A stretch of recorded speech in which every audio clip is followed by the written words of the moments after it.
What's up everyone, how are you all? Today we are back with another blazing Naruto story. What if Naruto betrayed by Sasuke and Sakura? If you enjoy then please like, share and do comments. And also check the description to original creator of this beautiful creation. Man, lunch sure was good today. Naruto yelled out. Thanks, old man, your ramen always hits the spot. Naruto said while laughing. Naruto left his money on the bar and walked out of the ramen stand. Walking down the street, Naruto decided to go see if he could find his teammates. After over an hour of fruitless searching, he was starting to get annoyed. Naruto had checked Sasuke's and Sakura's houses and neither was there. He had checked their typical training ground and even a couple of restaurants. He couldn't find them anywhere. He finally got lucky and spotted Kakashi-sensei walking down the street, book in hand of course. "Hey, Kakashi-sensei!" Naruto yelled out. Kakashi looked up to see his most unpredictable genin running towards him. Kakashi sighed as that meant he would have to stop reading his Icha-Icha, and he had just got done with that mission too. "Kakashi-sensei, have you seen Sakura-chan or Sasuke? I mean, I already checked their houses and everything. Sakura-chan's mother even said that she hadn't shown up last night. What if something happened?" Naruto exclaimed when he got in front of his sensei. Kakashi started giggling perversely as his mind went into overdrive at the information his genin just told him.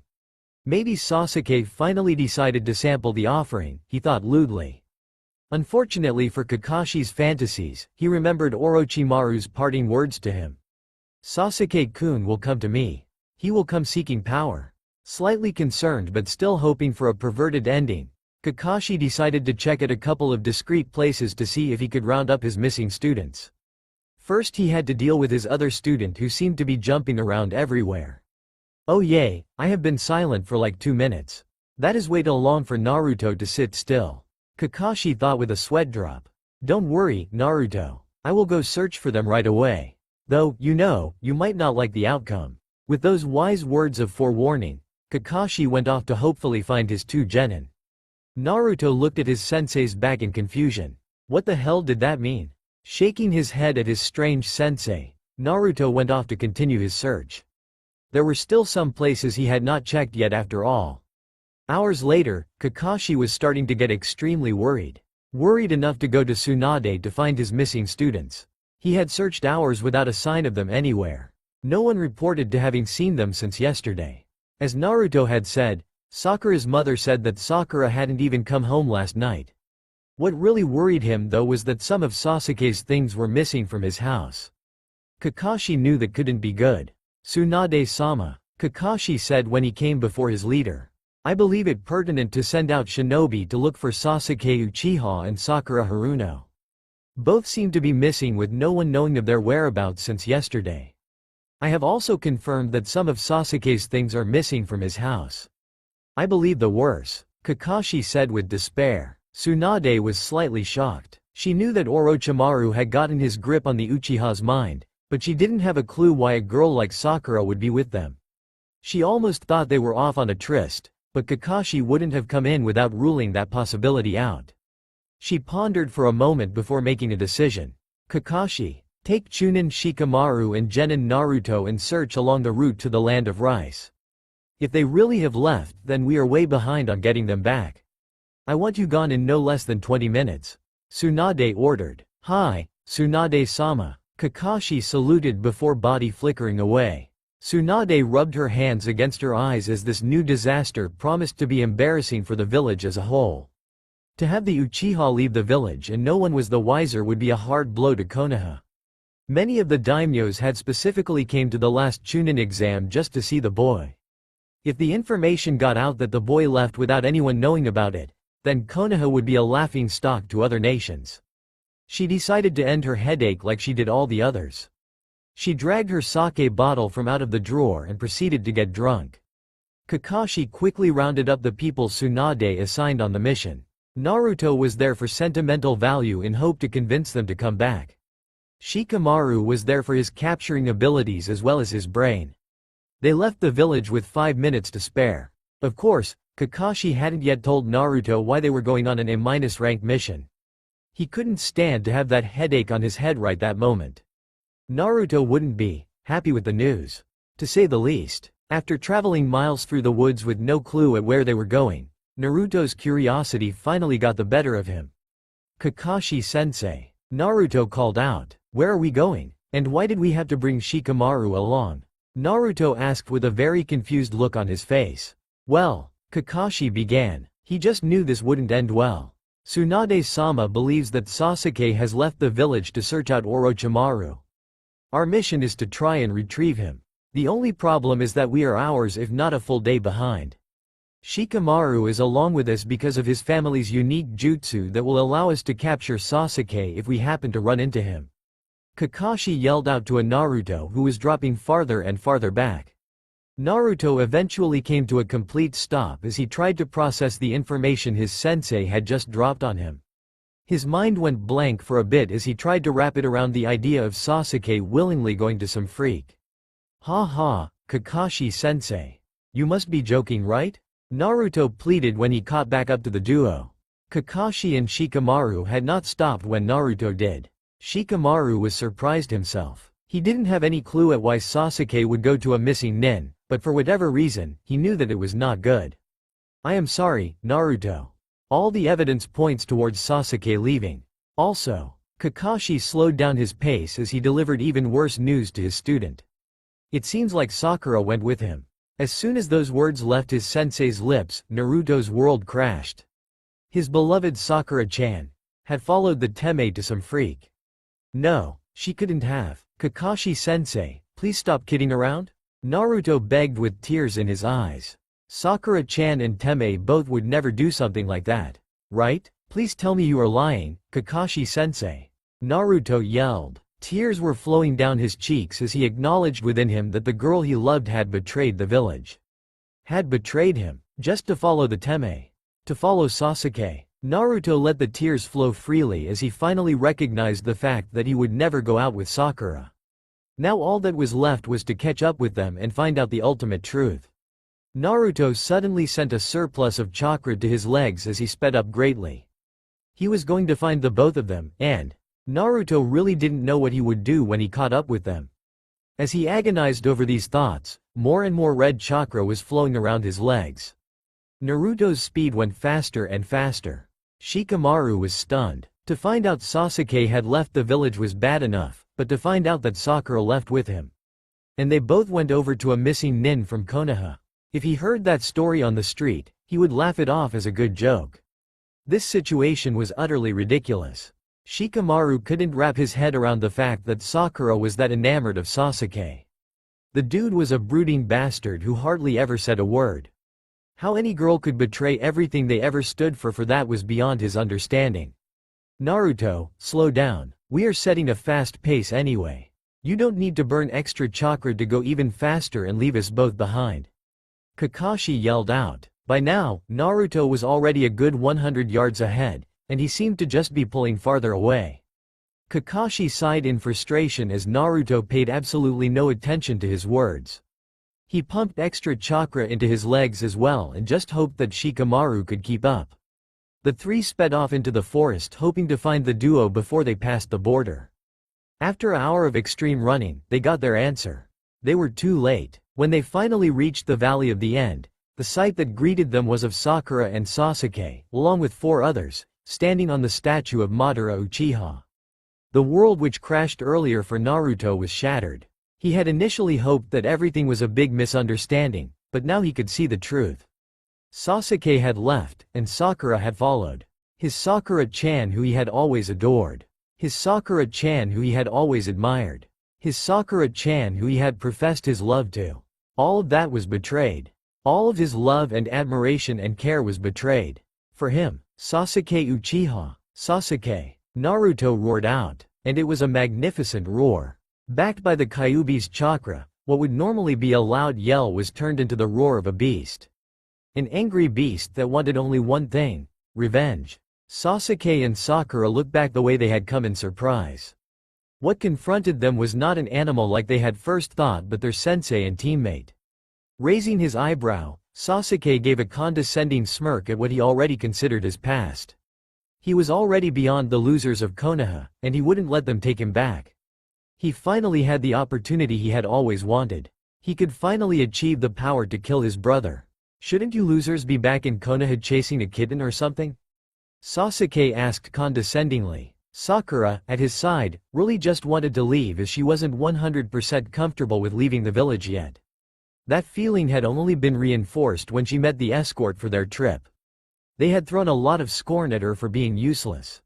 Sakura's eyes narrowed though at the thought of her Sasuke-kun. She would get strong. She would surpass everybody, except Sasuke. She would be useful to her love. Sasuke, Sakura, get your freaking asses back here now. Naruto yelled out with rage. Shikamaru was slightly surprised. He had never seen Naruto this mad. He was kinda expecting Naruto to start either frothing at the mouth or just rush in and attack. Naruto must be really shaken up to be this mad. I wonder though, what is with that red chakra that keeps gathering around him? The Dobi thinks to order me around?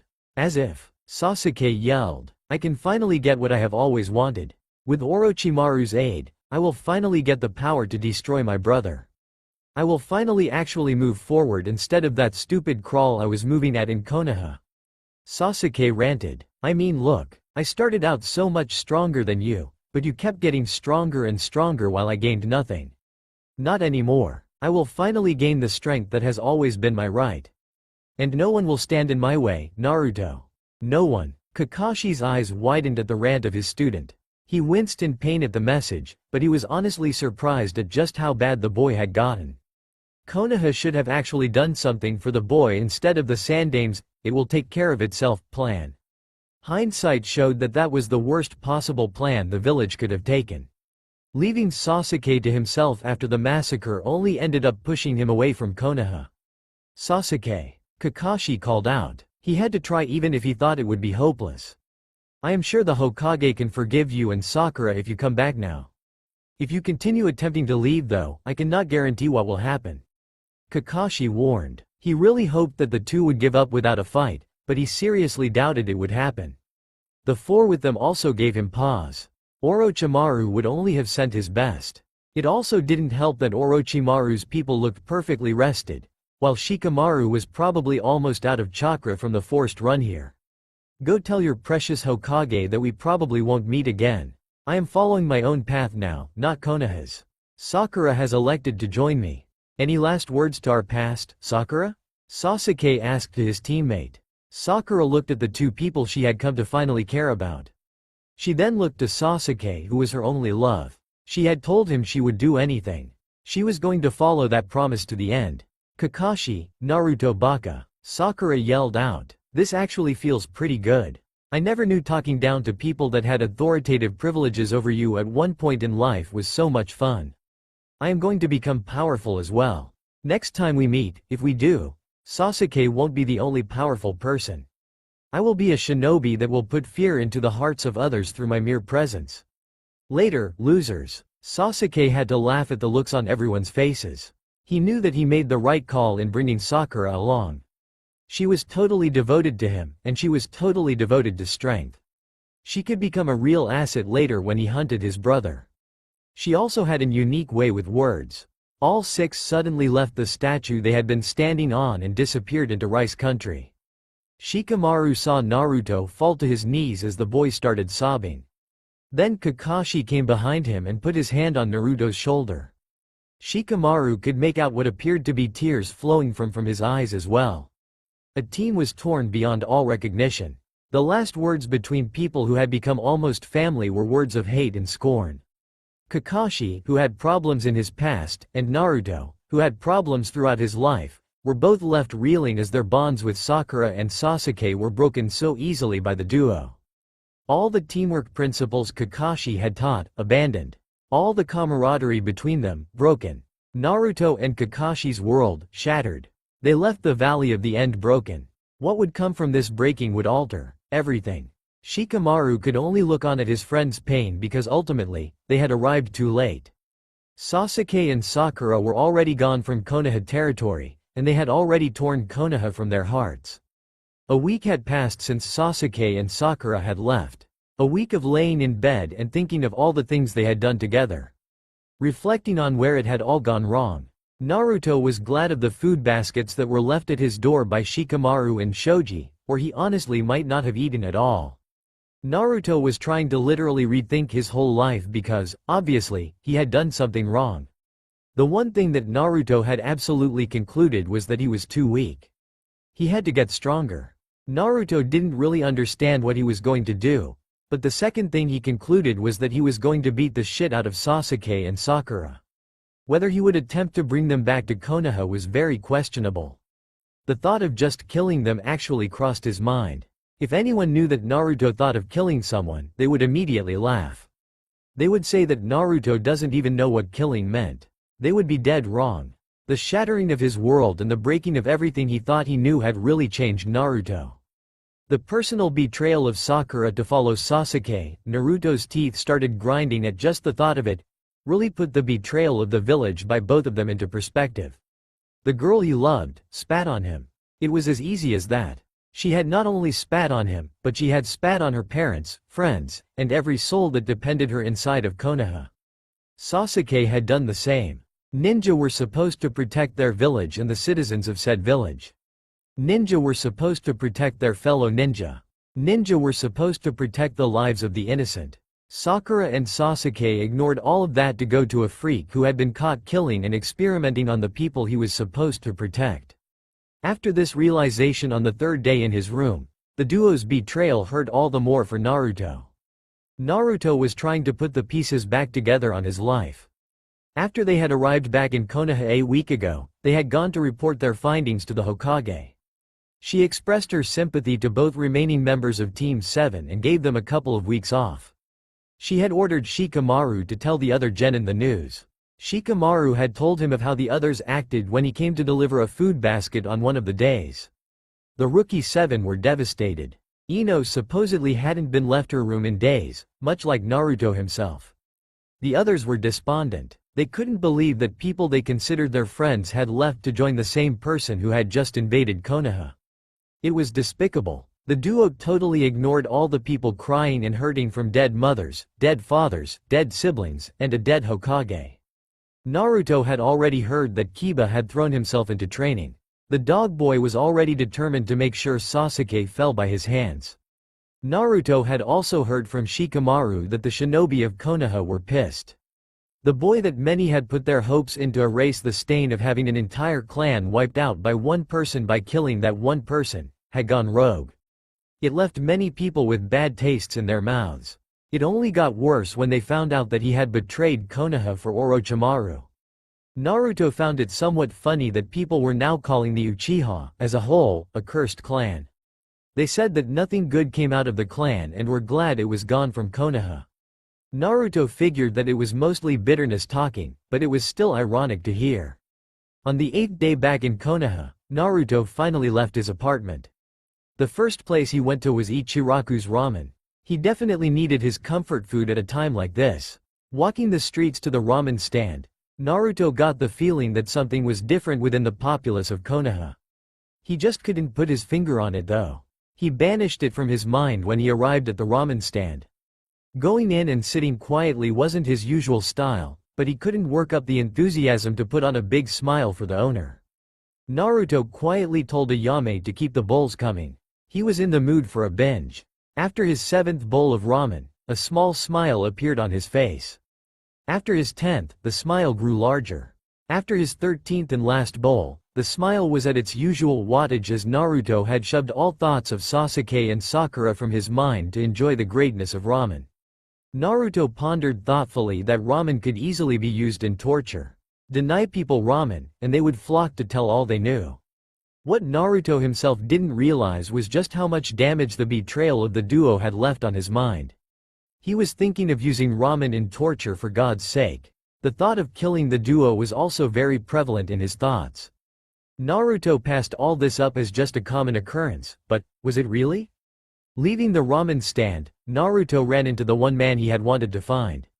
Leaning against a pole that helped support the stand was Jiraiya, one of the members of the Sannin.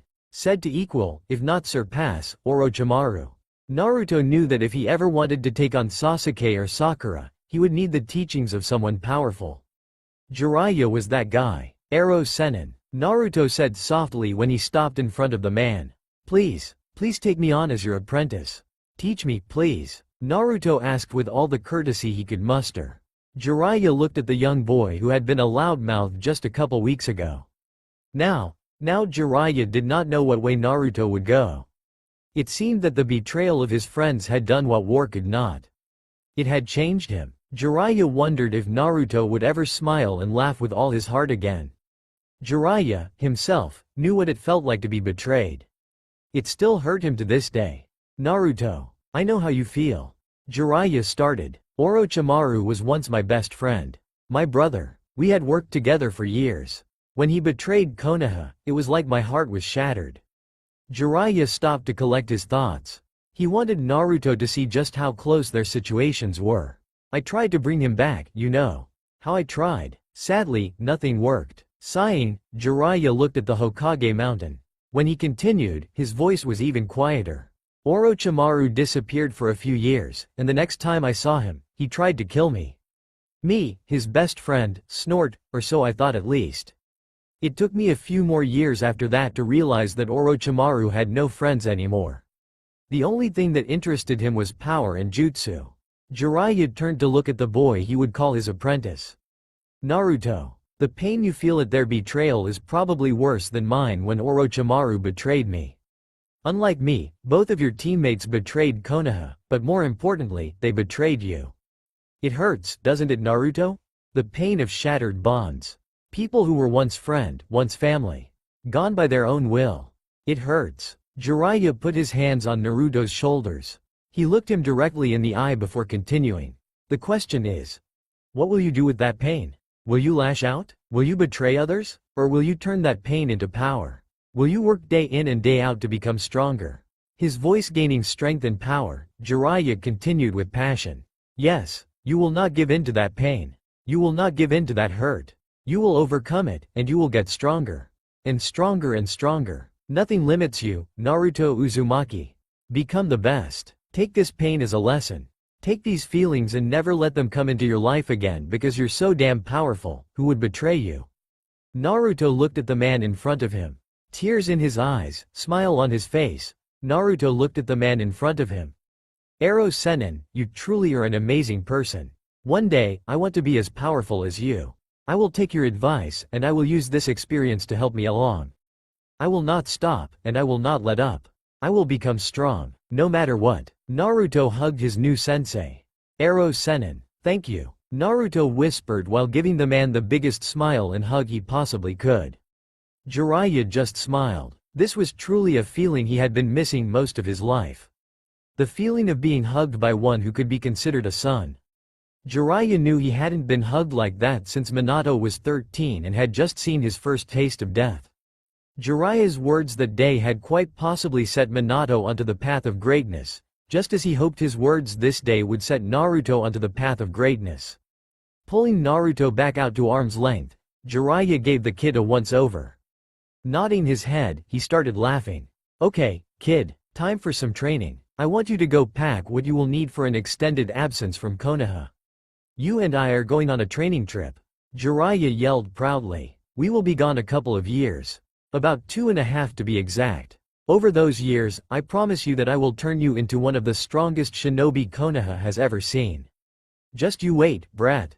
Jiraiya said happily. Meet me at the gate in an hour ready to go. Smiling happily, Jiraiya walked off to make sure all the small details were taken care of with Tsunade. Naruto rushed back to his apartment with a smile on his face. Ero Sennin was a true inspiration. With Ero Sennin's aid, Naruto had gone from a moody boy with way too many thoughts on his mind to a happy kid. Still with some overreaching issues, that was ready to get some serious training. Packing his bags in a hurry, Naruto focused mainly on underwear and socks. He knew that many of the supplies could be bought in different towns, but it would be better to wear his own underwear and socks at least for a while. Naruto had splurged slightly when he bought them after all.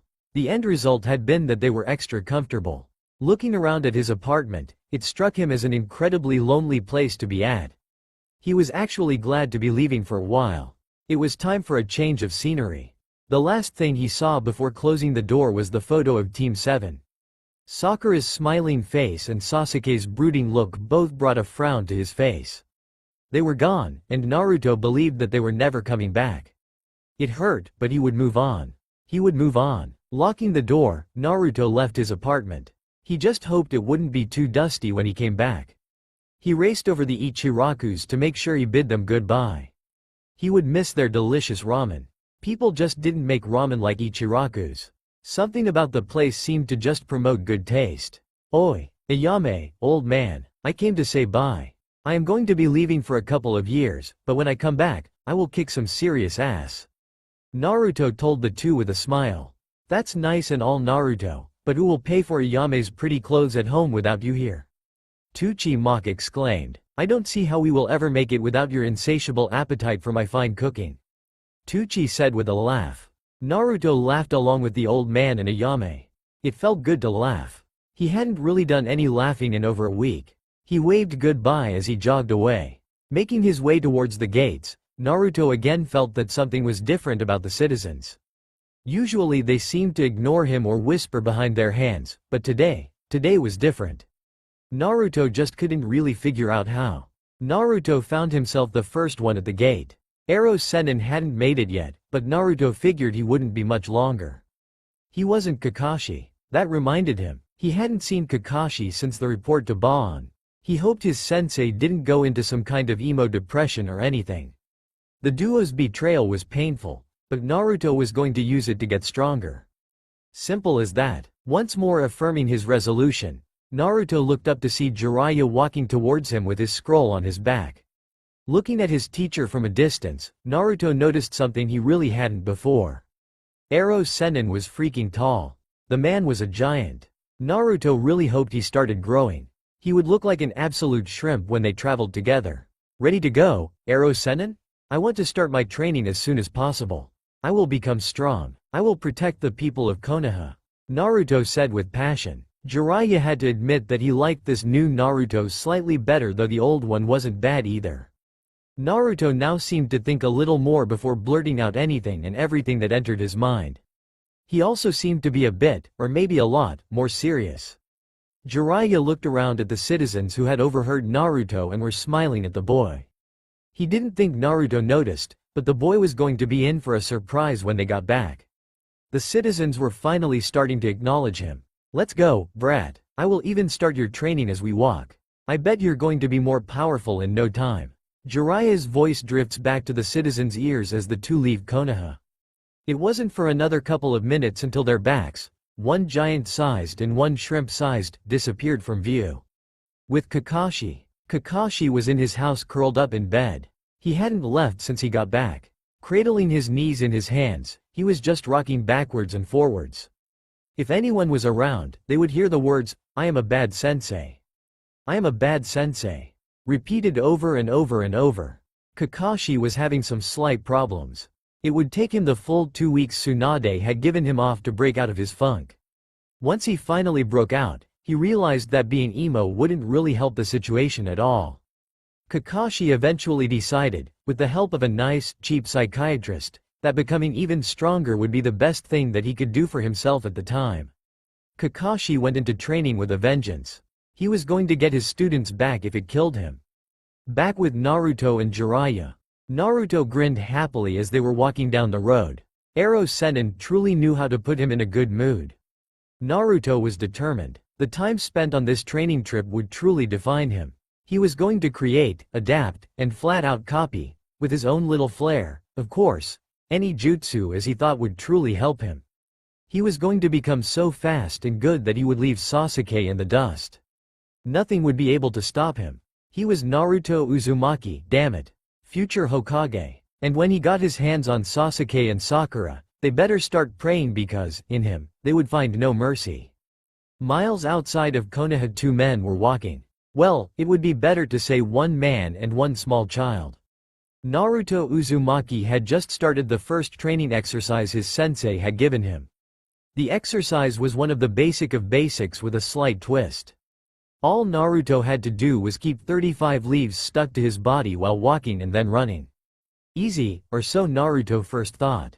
Naruto was having a little trouble with the exercise. One thing was that every time he pushed chakra to his legs to keep up with Ero Sennin when they started running, It immediately made every single leaf fall off of him. The other problem Naruto was having was that he was having trouble keeping all the leaves on his when he was just walking normally. It was quite vexing. Arrow Sennin, Naruto called out. I actually understand how this will make me better because my chakra control could use a tad bit of training, but isn't there some way I can speed this up? Naruto logically asked. Jiraiya almost did a double take when he heard the boy not whining for new jutsus. Yes, it will be a little difficult getting used to how Naruto is acting now. Well, Naruto, I am sure there is a way. How about you think of one? Jiraiya magnanimously offered. He couldn't keep the grin off his face at the angry look Naruto threw him. Thanks a lot, Arrow Sennin. Always so helpful, Naruto griped. Naruto went back to attempting the exercise while they continued onto the town they planned to stay for the night. It took them another 5.5 hours to reach it because of their slow pace.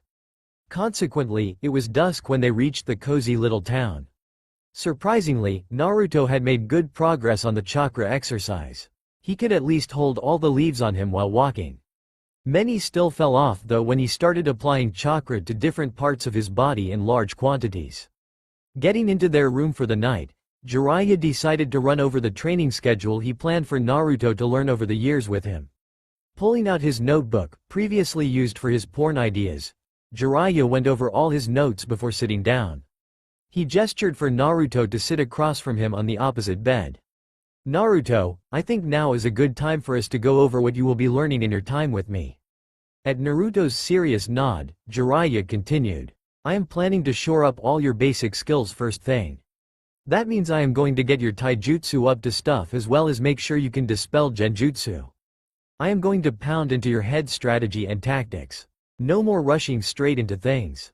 You will have a plan at all times, and you will have a backup plan at all times. Jiraiya told the boy in front of him. I am also going to teach you how to customize your Rasengan to fit your needs. You might not have noticed, but people can dodge your Rasengan because of its small size. With your chakra reserves, I believe that size can be doubled, hell maybe even tripled or more. Last, I am going to try to teach you how to control the fox. When you get back to Konoha, you will easily make Chunin or higher. Jiraiya's got a huge grin on his face. So, what do you think of my awesome plan? He asked excitedly. Naruto thought of all his sensei had just told him. It sounded tempting to take the route Arrow Sennin had laid out for him, but Naruto couldn't shake the feeling that it wouldn't be enough. He would need more power and knowledge than that to beat Sasuke. Hell, even Sakura would be getting a lot stronger. He couldn't just master the basics. He had to master the basics and then master the hard stuff too. He couldn't be weak anymore. It's not enough, Arrow Sennin. Naruto stated with conviction. What you just told me will not be enough. Sasuke already is faster than me, plus he has all that elemental stuff. Sakura already has much better chakra control than me. They already surpass me in the things that you want to teach me. I have to push my training farther and faster than both of them combined. Naruto declared with his hands balled up at his sides. Jiraiya was quite surprised that the training plan he had worked on for a week was so quickly shot down. He was also surprised at the look in Naruto's eyes. It was a look of strength. Jiraiya had seen glimpses of that look from Naruto before, but this was the first time he had seen it so strong. When Naruto had told Tsunade that he would learn Rasengan in a week, this look had been in his eyes. When Naruto had faced down Kabuto, this look had been in his eyes. Naruto wasn't backing down. Rubbing his chin thoughtfully, Jiraiya pondered on what to do. Naruto wasn't budging on a different training plan. I could let the boy use shadow clones for some of the basics. That might work, or destroy his brain. One or the other. That would definitely solve the whole speed problem, but the question is, should I do it? Finally reaching a decision, Jiraiya decided to do it. I mean, what's the worst that could happen? Jiraiya went on to tell Naruto of the Kage Bunshin's prime purpose. Naruto, the shadow clone jutsu is not really meant for combat, though you have done a good job using it as such. The main purpose for shadow clones is for information gathering. Jiraiya explained. Naruto listened to his sensei, fascinated. He never knew that he was using his main jutsu wrongly. Kinda hurt his feelings that no one had told him how to properly use it though. Tuning back into his sensei after his slight inner musings, Naruto was further fascinated at just how amazing the shadow clone jutsu was. You see Naruto, Jiraiya said. Shadow clones were used for information gathering solely because whatever a shadow clone learns, the original learns as well. Using this feature, along with your rather large chakra reserves, I believe it is possible to train via shadow clones. This path should cut out any whining you wanted to do because you're not training fast enough. Jiraiya said with air quotations. Naruto smiled slightly at his sensei's antics. I do have to warn you though. This method of training is very dangerous. Worst case scenario. Your brain melts from too much information. Jiraiya warned. That's why the number of clones you use will be limited until I deem you ready for more. You are never to use this method while I am not with you. You understand, Naruto? Jiraiya asked in all seriousness. Who knew what would happen if the kid decided to send 1,000 clones to a library with each one getting a different book? Jiraiya shuddered slightly at the horror of that image. I understand, Ero Sennin. Naruto whispered softly. Naruto did understand. Ero Sennin was trying to help him get stronger. If the method of doing so happened to be dangerous, then that was the price to pay for power. Naruto was determined to gain power no matter the cost. Ero Sennin, I also think some of those elemental jutsus would be really good for me to learn. Those, along with a great increase in speed, should greatly help me. Naruto said. Then a complicated look came over his face. I am not sure, Naruto started. What exactly I am going to do to Sasuke and Sakura. Stopping and taking a deep breath, Naruto continued, but I know it will not be good. They betrayed everyone, and that I will never forgive. Naruto got off the bed and started pacing. I will become stronger. This I promise. Using that strength, I will protect Konoha. If someone betrays it, I will destroy them. This is my new Nindo. A Nindo of protection. A Nindo to stop betrayal, and if I have to do that by making an example of previous betrayers, then I will do so. I will do so. When I become Hokage, I will create a Konoha so powerful that no one will ever betray her. Naruto told his sensei with no wavering in his voice and no wavering in his heart. He was committed. Jiraiya looked at the boy in front of him. The same boy who had been a loudmouth prankster only months ago. The same boy who had previously proclaimed his desire to be Hokage for acknowledgement. This boy was now seeing the true ninja world. A world of gray with hardly any black and white. It was kinda sad, Jiraiya had to admit, but it also meant that there would be no breakdown later in life when Naruto realized the true state of affairs in the world. Jiraiya got up and walked to Naruto who had stopped pacing. Reaching out his hand, Jiraiya patted the boy on the head and he said, I will help. No more words were needed. Both sensei and pupil were in agreement. Next day, Jiraiya had initially planned to stick around and do a little research. After last night's conversation though, he decided to really push on Naruto's training. This led to the two leaving early in the morning after a quick breakfast. Going at full speed, Jiraiya led Naruto to a little clearing that was tucked deep within Fire Country. A spot overrun by nature and quite a ways distance from any nearby town. It was a spot perfect for a few months of extreme training before going on their way again. Dropping his bags, Jiraiya said, Here we are, Naruto. This is the place we will be staying for the next couple of months. I plan to have all of your elemental training as well as most of the basics covered by the time we leave this clearing. I hope you're prepared, Jiraiya said with a creepy chuckle. Because you're about to get 24/7 personal attention from a Sennin. Naruto got a slightly bad feeling at the chuckle. Ero Sennin didn't sound sane. I am sure it will be fine. I mean, what is the worst thing that could happen? Naruto's training began, and he couldn't be happier. From sunup to sundown, every hour except lunch was filled with training. They finished around 6:30 every day and had dinner afterwards. The creek was used to gather water as well as for bathing. Dinner and lunch were often animals that were caught either through traps or hunting. Jiraiya made sure that the first few days were spent specifically on survival. That meant Naruto had to set up their camp, catch their food, cook their food, create bedding, and ward off predators. Easy stuff for ninja, right? Of course, Jiraiya had to add the whole, keep senbon attached through chakra, everywhere, part. Naruto got the hang of it though. He was also glad that Ero Sennin was showing him the finer points of cooking with only field ingredients. How this leaf did that and that leaf tasted like this were only a few parts of the intricacy of field cooking. After the whole crash course on everything survival lasting 3 days, Jiraiya had Naruto summon 10 clones on the 4th morning. 2 clones were assigned each topic Jiraiya wanted to go over. One set of clones went over tactics in battle. Another set went over strategy in wartimes and peace. Another went over economics, while yet another went over chakra control. The last set of clones was assigned to learning basic knowledge on anything Jiraiya thought of at the time. Of course Jiraiya had his own clones teach Naruto's clones while Jiraiya personally pounded physical training into Naruto. Sit-ups, push-ups, squats, running, pull-ups, taijutsu, muscles, and speed were all done by the originals. All day long the sounds of physical exertion could be heard from the clearing. The only time they stopped was during infrequent water breaks. Jiraiya was determined to get Naruto to a basis of low chunin within a month. Knowledge, power, speed, and ability were all wanted within a month. Jiraiya and Naruto were both intent on this goal.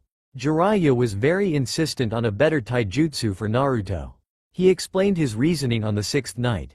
Naruto, your shadow clones are very versatile. If you learn how to henge them at the right times, you would automatically be very dangerous. If you set up a trap with hanged clones before the enemy even arrived, I don't see how you couldn't take down most people. That is why I am teaching you how to better incorporate your shadow clones into your taijutsu. Jiraiya got an excited grin on his face before continuing. I mean, think of it. You could henge into weapons or pieces of the landscape that could fool even the most observant ninja. Of course you would have to be on the lookout for sensor-type ninja, but those are decently rare. Hell, with your reserves and intuition, I wouldn't put animals outside your reach. Learning how to henge into multitude of animals would surely take enemy ninja by surprise. Jiraiya told an excited-looking Naruto while chewing on a bird. I never thought of any of that, Ero Sennin. Most of that sounds really cool thought. Naruto told the man with an animated grin. Jiraiya was glad to see Naruto so excited. The times the boy truly got happy nowadays weren't very often. I am your sensei after all. I do have to think of what to train you. Jiraiya replied with a smile. What I just listed were mainly trap purposes. You also have to consider creating shadow clones to block attacks. Creating clones to help you dodge an attack, especially in the air. Creating clones behind the enemies. I have personally seen you create hundreds of clones scattered throughout an area, and some were 50 feet or more from you. By the time you leave me in a couple of years, I will have you creating one clone 50 feet away from you. I am sure that any of these applications will be very helpful in combat. Jiraiya then pointed to Naruto who was seated across the fire from him. Jutsu are nice. The more you have, usually the more versatile you are. But there are some jutsu that the deeper you dig, the more you find. Cage Bunshin is one such jutsu. Now, Jiraiya shouted while getting up. Let's get to sleep, he said with a smile. Naruto's sweat dropped at the scene. What was the point of yelling like that to just go to sleep? The month passed quickly for Naruto. All day every day was spent training. He would make breakfast in the morning, eat, summon a clone to hunt for lunch and supper. Summon 10 other clones to go off with Jiraiya's clones. Train with Jiraiya. This included anything from getting the crap beat out of him to just working on muscle strength. Eat lunch, train more, eat dinner, sleep. It was fun. The second month came along, and Jiraiya was proud to say that Naruto's physical abilities were all at least at low chunin level. His trap abilities though, Jiraiya just had to shake his head. Naruto seemed to take to traps like Uchiha did to fire jutsu. Easily. I guess it is a holdover from his pranking days. Jiraiya decided to start what he wanted to teach Naruto for the second month. All that was left to do was have the kid discover his elemental affinity. Good thing I have some chakra paper for seal work, or I could have been in a slight bit of trouble. Jiraiya went over to his bags which he had hardly touched since they arrived and searched through them until he got what he wanted. Pulling the chakra paper out, Jiraiya called Naruto over from finishing up his breakfast. Okay, Naruto. We are going to be doing things differently this month. I think you are around a low chunin in physical ability. Of course, with your high jutsu level, you could probably take on high-level chunin. Using the fox, you could probably fight off Junin. None of that is the point though. Naruto snorted at hearing that. It was really easy to get Ero Sennin off subject. And that was with no girls in sight. Sad. What I was saying was that this month will be devoted solely to elemental affinity with some physical training as well. Jiraiya clarified. To learn your affinity, I brought you some high-quality chakra paper. Enjoy, he said with a smile. Naruto looked at his sensei for a second before shaking his head. The man could be really absent-minded at times. Does he actually think I have any clue what he is talking about? I can guess what elemental affinity is, but what are they specifically? Stupid Arrow Sennin. Arrow Sennin, you mind explaining to me just what the hell you are talking about? Naruto asked in exasperation. Jiraiya's eyes widened a little. He had completely forgotten that Naruto was still not very knowledgeable about a lot of things. Naruto's new demeanor really gave off the feeling of some intelligence. Jiraiya was already forgetting that the Naruto from a month ago had absolutely no intelligence. The Naruto in front of him was already turning into a competent shinobi. Jiraiya was quite proud. Whoops, sorry, Jiraiya said while rubbing the back of his head in embarrassment. Elemental affinity is something that everyone has. It is either fire, water, earth, lightning, or wind. You will find it much easier to learn jutsu of your specific element. That is not to say that you can't learn other jutsu, just that it will be harder. Jiraiya then started expounding on the elements and chakra paper. You see, each element has a weakness and a strength over a different element. The chakra paper comes into the picture when a shinobi wants to learn what their element is. All you have to do is push your chakra into the paper, and the paper will do one of 5 things. Fire burns, water wets, earth turns to dirt, lightning crumples, and wind cuts. Here you go. Jiraiya handed Naruto the paper he had got out. Naruto took the paper with slight trepidation. He really didn't want some weak element, or fire. He had seen enough fire from Sasuke. Placing his chakra into the paper, Naruto waited for the paper to react. Dun-duh, dun-duh, dun-duh. His heartbeat seemed to fill his ears. Finally, the paper reacted. It was wind. Is wind good? Holding out the cut paper to Arrow Sennin, Naruto had to ask. Is wind any good, Arrow Sennin? He really hoped the answer was yes. A bad element would undoubtedly ruin his day. Jiraiya smiled at his student. He really wanted to lead Naruto along, but he figured it would be too mean. Sigh. The things I do for kids. Shakes his head. The wind element is sometimes called the battle element, so I figure that it is perfect for you. Just remember that wind cuts. That is what it does. It is your responsibility to determine what it cuts and how it cuts. Remember that in life. Naruto looked confused before nodding. He would remember the words. Jiraiya went over to one of the many trees surrounding the clearing they were in. He picked up a leaf before heading back to Naruto. Handing the leaf over, he could easily see Naruto's very confused look. Your first exercise on mastering your wind element is for you to cut this leaf using only your chakra. To do this, you are going to want to split your chakra into 2. Then grind the 2 together until they are both extremely thin and sharp. Lastly, apply that chakra to the leaf.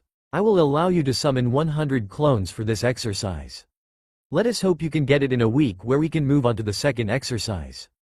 Begin, Jiraiya stated calmly before walking back over to the remains of breakfast. He decided to clean up for once. Naruto looked at his sensei before shrugging and summoning his clones. If he had a week to cut a leaf, then he would do it in 4 days. I will show everyone my power. I will move faster and farther than any other who has come before me. I will master wind manipulation to a degree that others can only dream of. I will show Arrow Sennin that I will surpass his expectations at every turn. Arrow Sennin believes in me. I will not let him down. Naruto began his wind training. Before the month was out, Naruto mastered both exercise, cutting a leaf and cutting a waterfall, and before he even knew it, 2 months had passed since the two had left Konoha. They were finally leaving the little forest clearing they had stayed in for 2 months. It kinda annoyed Naruto because he felt like his training was just getting good. He would trust in Arrow Sennin though, and hope that the next place they stopped would be even better. Okay, brat, everything is packed up, and all traces of our presence have been erased. Let's go, Jiraiya comically yelled while swinging his arm forward. So saying, he took off at a full run. Naruto was caught completely by surprise considering his sensei never liked to run. Naruto quickly took off in pursuit. Catching up, Naruto adjusted his pace to match Arrow Sennin's speed. The two traveled comfortably together as the miles passed under them. They soon ran out of trees and had to race across the ground. 3 hours after noon was when they finally reached their destination. The town they arrived at was beautiful, to say the least. Naruto had honestly never seen anything like it. Wow! Naruto breathed in excitement. Ero Sennin, this place is amazing. It is so beautiful. Naruto whispered while looking around in awe. The town truly was a pretty sight. Built on a cliff overlooking a lake, the city had many canals that formed into waterfalls as they fell into the lake. Most of the people seemed to travel by boat, and the sparkle of the lake and waterfalls could be seen clearly from the entrance. It truly was a beautiful sight. The two walked into the town of Aquava, hailed by many as the most beautiful town in Fire Country. They walked many myriad streets along with a few forays over the water until they reached a respectable-looking inn. Walking in, Naruto could immediately see why Ero Sennin thought of this place. Most of the servers were absolutely beautiful. Trust Ero Sennin to find the place with the most beautiful girls, Naruto thought while shaking his head ruefully. Once they reached their room, Naruto had to ask why they were here, besides the pretty girls of course. Ero Sennin, what are we doing here? Naruto asked curiously. I mean, I don't exactly see this as the place to do a lot of training. Jiraiya smirked. He just knew that his next training plan would totally blow the kid's mind. Jiraiya had devised this plan once he learned how quickly Naruto mastered his wind affinity. There happened to be a total of 14 waterfalls falling down into the lake below. Jiraiya's plan was to have Naruto, without any clones, cut all 14 at the same time. The sheer quantity of chakra necessary for such a feat would kill almost any person who tried. For people like Naruto and Jiraiya, however, it was possible. The only thing Jiraiya could foresee making this exercise not work would be the huge distance between all the waterfalls, and the fact that Naruto could only be in close proximity to one. This whole exercise was designed to force Naruto to create wind chakras so sharp and powerful that it would basically be an A-rank jutsu in its own right. If Naruto used any shape transformation on such powerful wind chakra, Jiraiya shook his head chuckling, then that jutsu's power would most likely be a high A rank or low S rank. We're here because I want to be. Jiraiya told his apprentice with a smile. At seeing Naruto's slight pouting face, he had to laugh. Ha ha ha, kid, you have to have some faith in me. What, did you think I came here only because of the girls? Jiraiya asked rhetorically. At seeing Naruto's nod, Jiraiya developed a slight sweat drop. Well, you're wrong, brat. The exercise I am going to have you do is basically waterfall cutting. Just on a gigantic scale.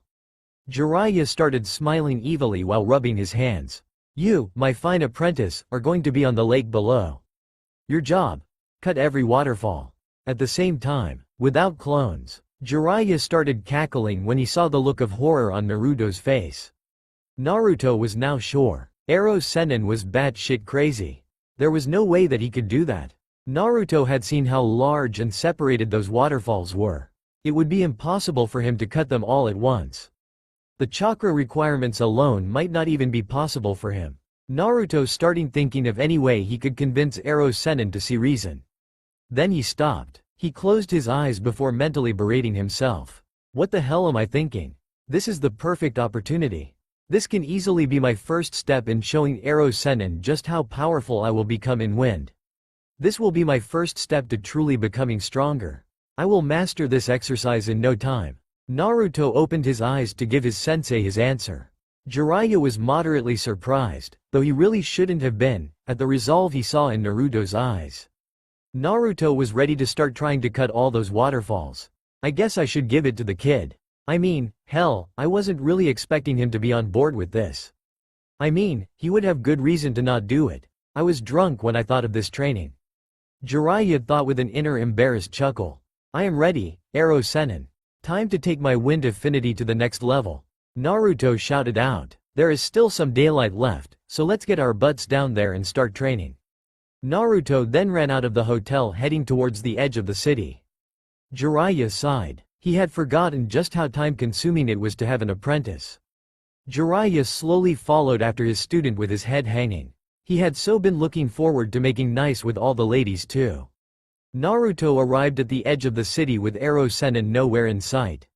Looking down at his task, Naruto gulped. That's one damn big waterfall, and I have to cut all 14 at the same time? Naruto whistled. No time like the present, I guess. So thinking, Naruto jumped down to the water below. Cushioning his impact with chakra, he immediately sent more chakra to his feet to stay atop the water. I guess I should summon one clone per waterfall and try to work my way down from there. Naruto mused out loud. Putting action to his words, Naruto summoned 13 clones, while he did the last one by himself. Once all the clones were in position, Naruto signaled the start of the exercise.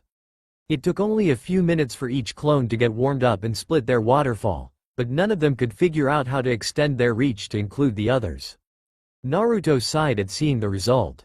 He was just glad he had already learned how to split waterfalls, or he really would have had a hernia when Ero Sennin had told him about this training exercise. Naruto quickly dismissed the clones when he could tell that they weren't getting anywhere on solving the problem.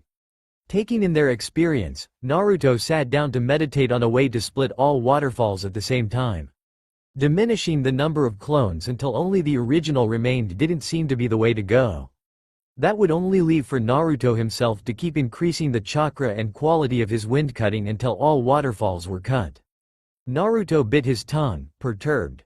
To take that path would require a long time. Shaking his head ruefully. Well, that's why it is called a training trip, I guess. Naruto began again. This time he was by himself in front of the waterfall that was the closest to another. Summoning his chakra to his hands, Naruto began splitting it apart and then grinding it together. Satisfied that his chakra was suitably turned into wind chakra, he placed his hands before the waterfall. Naruto pushed the gathered chakra in his hands towards the waterfall. It cut through it. Keeping the chakra flowing, Naruto tried to extend the reach by gathering more chakra and turning that into wind chakra as well. Pushing past his limits, Naruto could see that his idea worked, sorta. He could see that the other waterfall was cut, but barely any of it was being cut. Jiraiya looked down on his student from the top of the cliff. He had to hand it to the boy. Naruto was seriously trying to cut 14 waterfalls at once. Naruto was also finding out the difficulty of extending chakra away from the body at great distances. It didn't help that this whole exercise was just a nature manipulation with no hand signs or any other aid to help make the chakra extend farther. Everything was totally dependent on Naruto's skill with wind chakra. Jiraiya just hoped the kid could do it. Hell, Jiraiya knew that he sure couldn't do this exercise. Jiraiya watched until the sun went down. He was going to call it a day when he noticed that Naruto was basically asleep on his feet. Another, tapping his head while pondering the right word. Advantage of this training was the huge chakra cost. Naruto's reserves would probably be even larger as he continued trying to get this exercise down. Naruto's control of his chakra would also be much higher after all this. It was like two birds with one stone. I am such a genius, Jiraiya congratulated himself. Naruto woke up the next morning in bed at the inn they were staying at. He had no remembrance of coming back here, so he figured that Ero Sennin must have brought him back after he collapsed from his training. Shrugging it off, Naruto ran down to get some breakfast. He couldn't wait to get back to training. Arriving in the dining room, Naruto saw that his sensei was already pigging out on the food. After observing basic manners, Naruto too began eating. Finishing as quickly as possible, Naruto was about to run out the door before Ero Sennin called him back. Brat, make sure to leave 10 clones here. We can't have you slacking off in other areas while you practice your wind affinity, can we? Jiraiya asked with much enthusiasm. Naruto's eyes widened for a second until he started smiling as well. Yes, he was going to gain much skill in wind chakra, but he was also going to be getting stronger in other areas at the same time. He really loved shadow clones. 2 months 1 week later. Ha ha ha. Naruto panted. He had to smile. He had finally done it.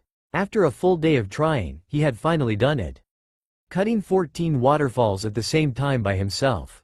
Complete. Breathing in and out deeply to catch his breath, Naruto looked to his side to see Ero Sennin walking up to him. He was clapping. Well done, brat, Jiraiya called out. You finally did it. I have to admit to being slightly impressed. Jiraiya praised. Naruto smiled up at his sensei. Ero Sennin didn't give out praise lightly. The man was a wonder to be around, but praise was always well deserved with him. That's why it was always a joy to be Ero Sennin's student. Thanks, Ero Sennin. Now we can move on to my next training, right? Naruto asked curiously. He had to admit to being glad that he could cut something like 14 waterfalls at the same time, but he wasn't exactly sure how that would help him when it came time for a real fight. But first, Jiraiya yelled in excitement, "You have to realize what this training was for. I want you to come up with your own jutsu using the wind manipulation you just learned. You come up with the idea. I will teach you the necessary shape manipulation if it is needed. Though I should also say that the Rasengan is the ultimate shape manipulation. It is also an incomplete jutsu. If you added your wind chakra to the Rasengan," Jiraiya tempted. Naruto snorted at his sensei's obvious hinting. What Eros Sennin was mentioning wasn't a bad idea. It just wasn't what his recent training needed. Naruto knew that he had been training his wind affinity for long distances. The Rasengan wasn't a long-distance shape manipulation. He needed something new, something different, something powerful. That could work, Naruto thought excitedly as the perfect idea came to mind. But it would be quite difficult, and I would definitely need some harsh shape manipulation training. Naruto thought with a sour look on his face. I could always use shadow clones for this one though. Naruto thought with a brightening outlook. That look instantly went back to dark when he realized just how many shadow clones he would need. Naruto groaned. I can already feel all the mental pain from burst clones. Eros Sennin, Naruto shouted out. I have just the idea. Though I am going to need your help on learning how to do the shape manipulation right. At seeing Eros Sennin's nod, Naruto immediately headed back to town to collect their things. They would need a different environment to work on this jutsu. Jiraiya followed along with a perplexed look on his face.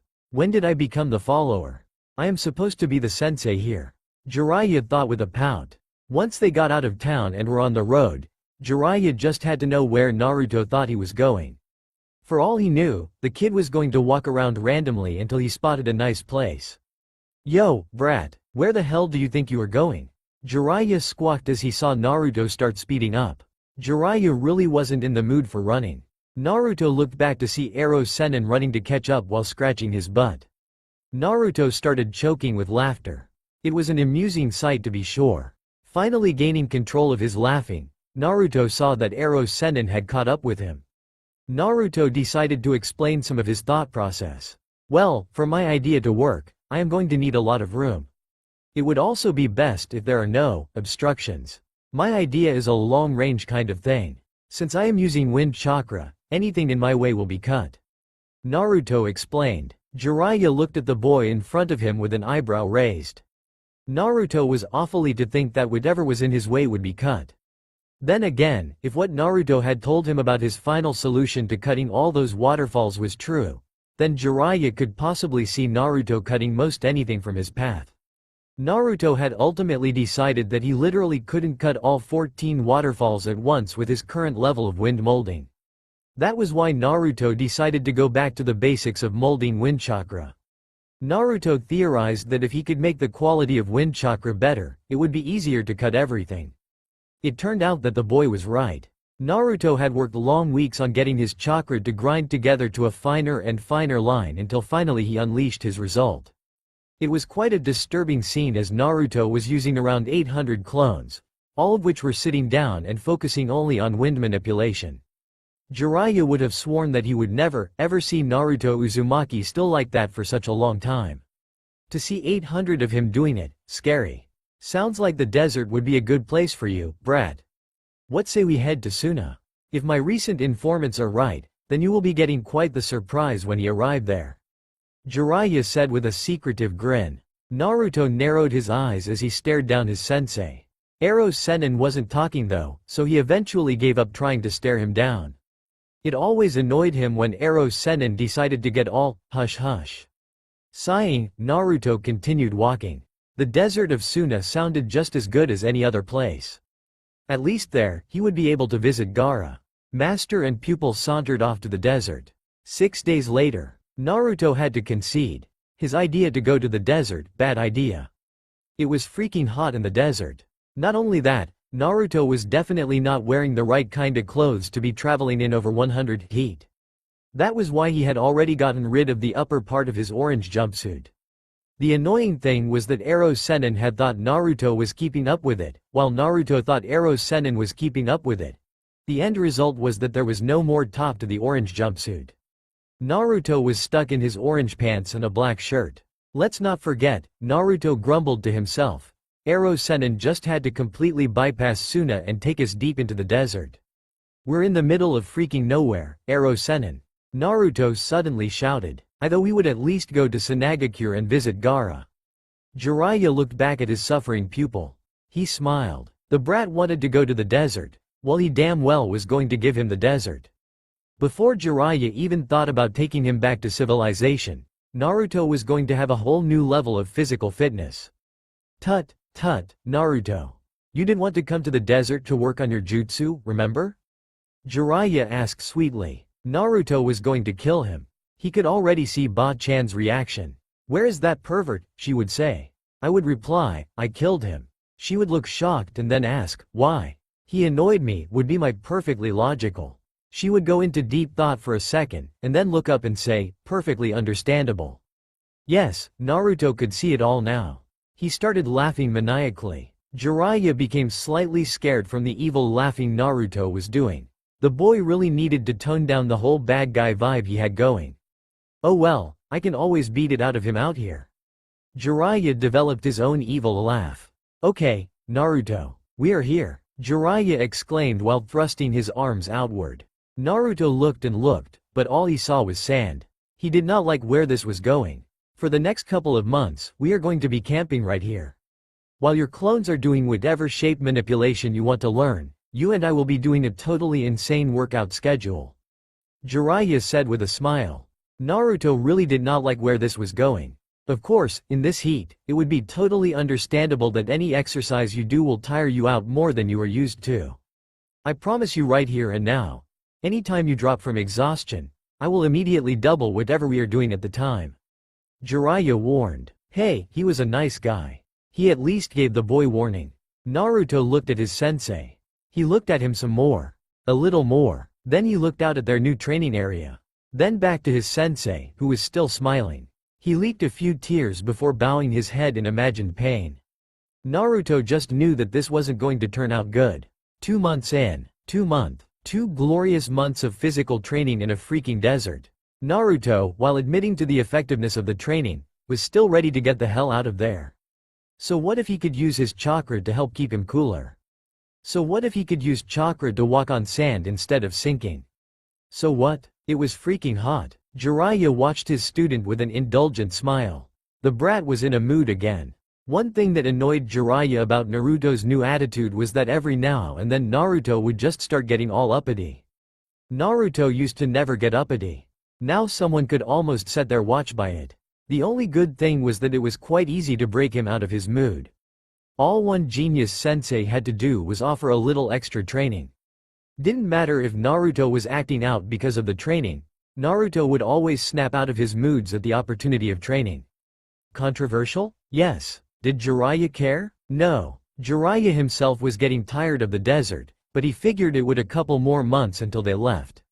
Naruto still wasn't up to his standards with his taijutsu and physical conditioning. Though, from what Naruto had been telling him, his jutsu was almost complete. After Jiraiya had given him the basics in chakra manipulation, Naruto had started developing his new jutsu in private. Of course, Jiraiya could have easily snuck over and saw it, but he figured that allowing Naruto this freedom would do the boy good. It would also give him a surprise whenever Naruto completed it.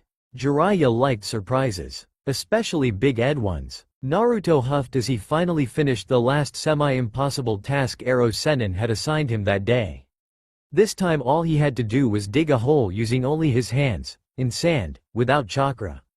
Suffice it to say that Naruto almost rebelled before common sense took over. Ero Sennin had to have some purpose in making him do all this in 100 heat. Naruto wasn't yet ready to believe that Ero Sennin was just making up stupid exercises as he went along. Yet, Naruto had to concede that there were some good things that came along with all this bad training. One good thing was the rock-hard six-pack Naruto was now sporting. Another good thing was that Naruto's muscles clearly now had a lot of definition to them. Nothing too bulky, but an amazing mixture of finesse with strength. Ero Sennin had worked hard to make sure Naruto's muscles became just right. Naruto also had to concede that the training had given him a huge addition to his stamina. Being able to run all day in sweltering heats had to be a good thing. It was a good thing it didn't take Naruto long to get that down because Ero Sennin had kept his promise of doubling whatever he was doing if he failed. Instead of 1500 push-ups, Naruto had ended up doing 6000. He had failed trying the 3000 as well. Along with all the physical strengthening, Naruto's chakra control had also risen. Ero Sennin had made sure to teach Naruto several inner chakra flows that aided in keeping cool in hot weather. Naruto had made those exercises prime points of interest. Of course, Ero Sennin had waited a whole month before even mentioning the possibility of keeping cool with chakra. Naruto had blessed the man out that night. Overall, Naruto definitely saw a rate of improvement, and it made him giddy. He could tell that he was getting stronger. He could feel it. His new jutsu was almost ready as well. Naruto figured a couple more days, and he would have that jutsu ready for its first real test. Oh, was Ero Sennin going to be surprised when he found himself as a nice, happy test subject? Heading back to camp for the day, Naruto couldn't help but remember the very first, impossible, exercise Ero Sennin had given him to increase his strength. Flashback. You want me to what? Naruto shouted in disbelief. The old pervert had finally got insane. Did the man not realize that it was hot outside? And they were always outside, so how could he not realize it? Naruto just had to walk up to his sensei. Reaching up, Naruto peered in both eyes, checked his pulse, and tried to see if he was running a fever. Maybe some kind of disease would explain Ero Sennin's sudden madness. Naruto could only hope. Jiraiya had been getting more and more ticked at every action his student had taken. To see if he was sick? Did the brat not want to get stronger, and isn't my training the best in the world? Were two questions going through Jiraiya's mind. Finally getting enough of the charade, Jiraiya nailed Naruto on the head. Falling down, Naruto crashed into the sand. What the hell was that for, Ero Sennin? Naruto indignantly yelled. First the pervert goes insane, and now he is hitting me.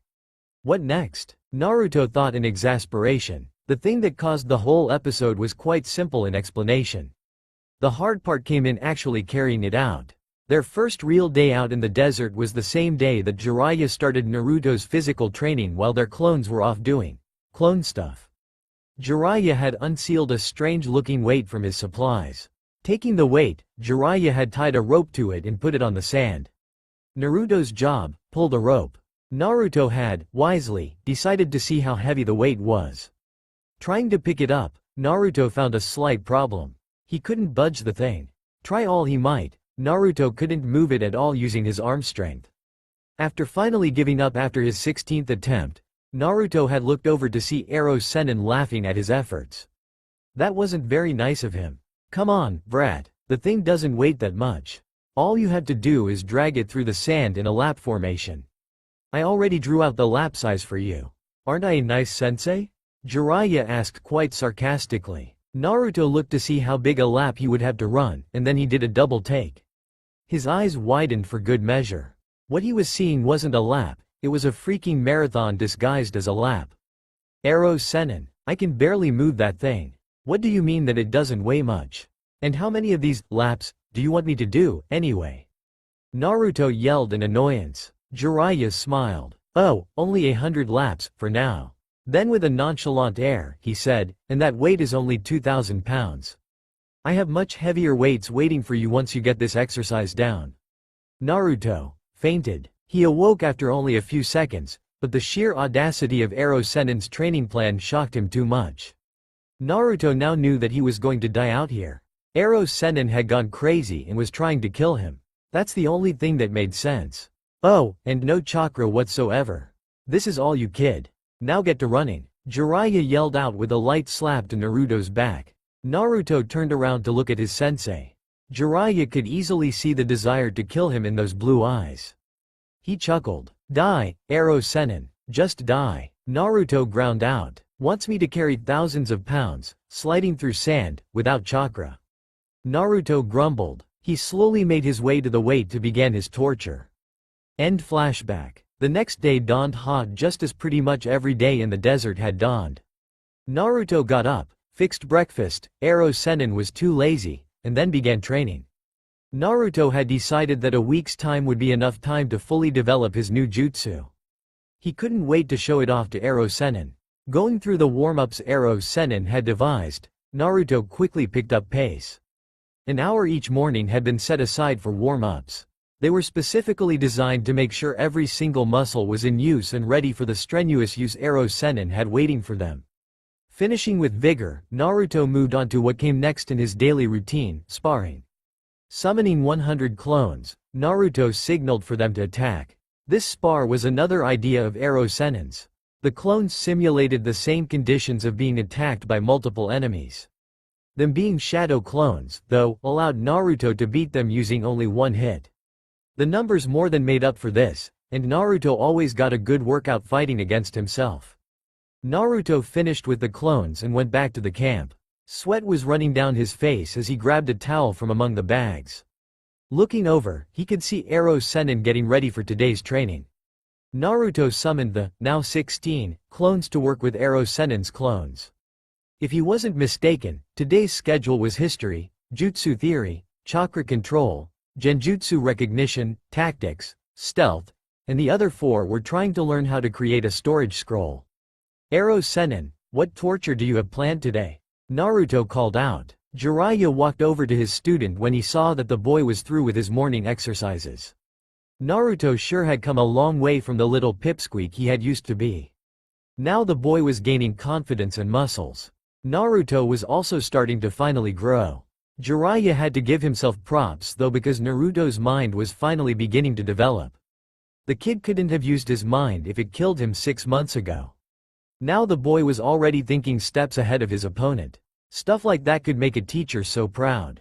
Jiraiya wiped off a fake tear. I was thinking of all-out taijutsu sparring today. I still see some areas in your taijutsu that need work. If you leave holes in your taijutsu like you have, then any competent chunin will eat you alive. You're just lucky you have never gone up against a competent chunin. Jiraiya said. But I beat Neji Hyuga. Naruto indignantly commented. Everyone always says that Hyugas are amazing at taijutsu. If all that is true, then I shouldn't have holes in my taijutsu, especially after all the training you and I have been doing. Naruto claimed. Jiraiya nodded right along with his student's reasoning before saying, true, true. All you say is definitely true. But you have to consider that you won mainly through luck and the Kyuubi.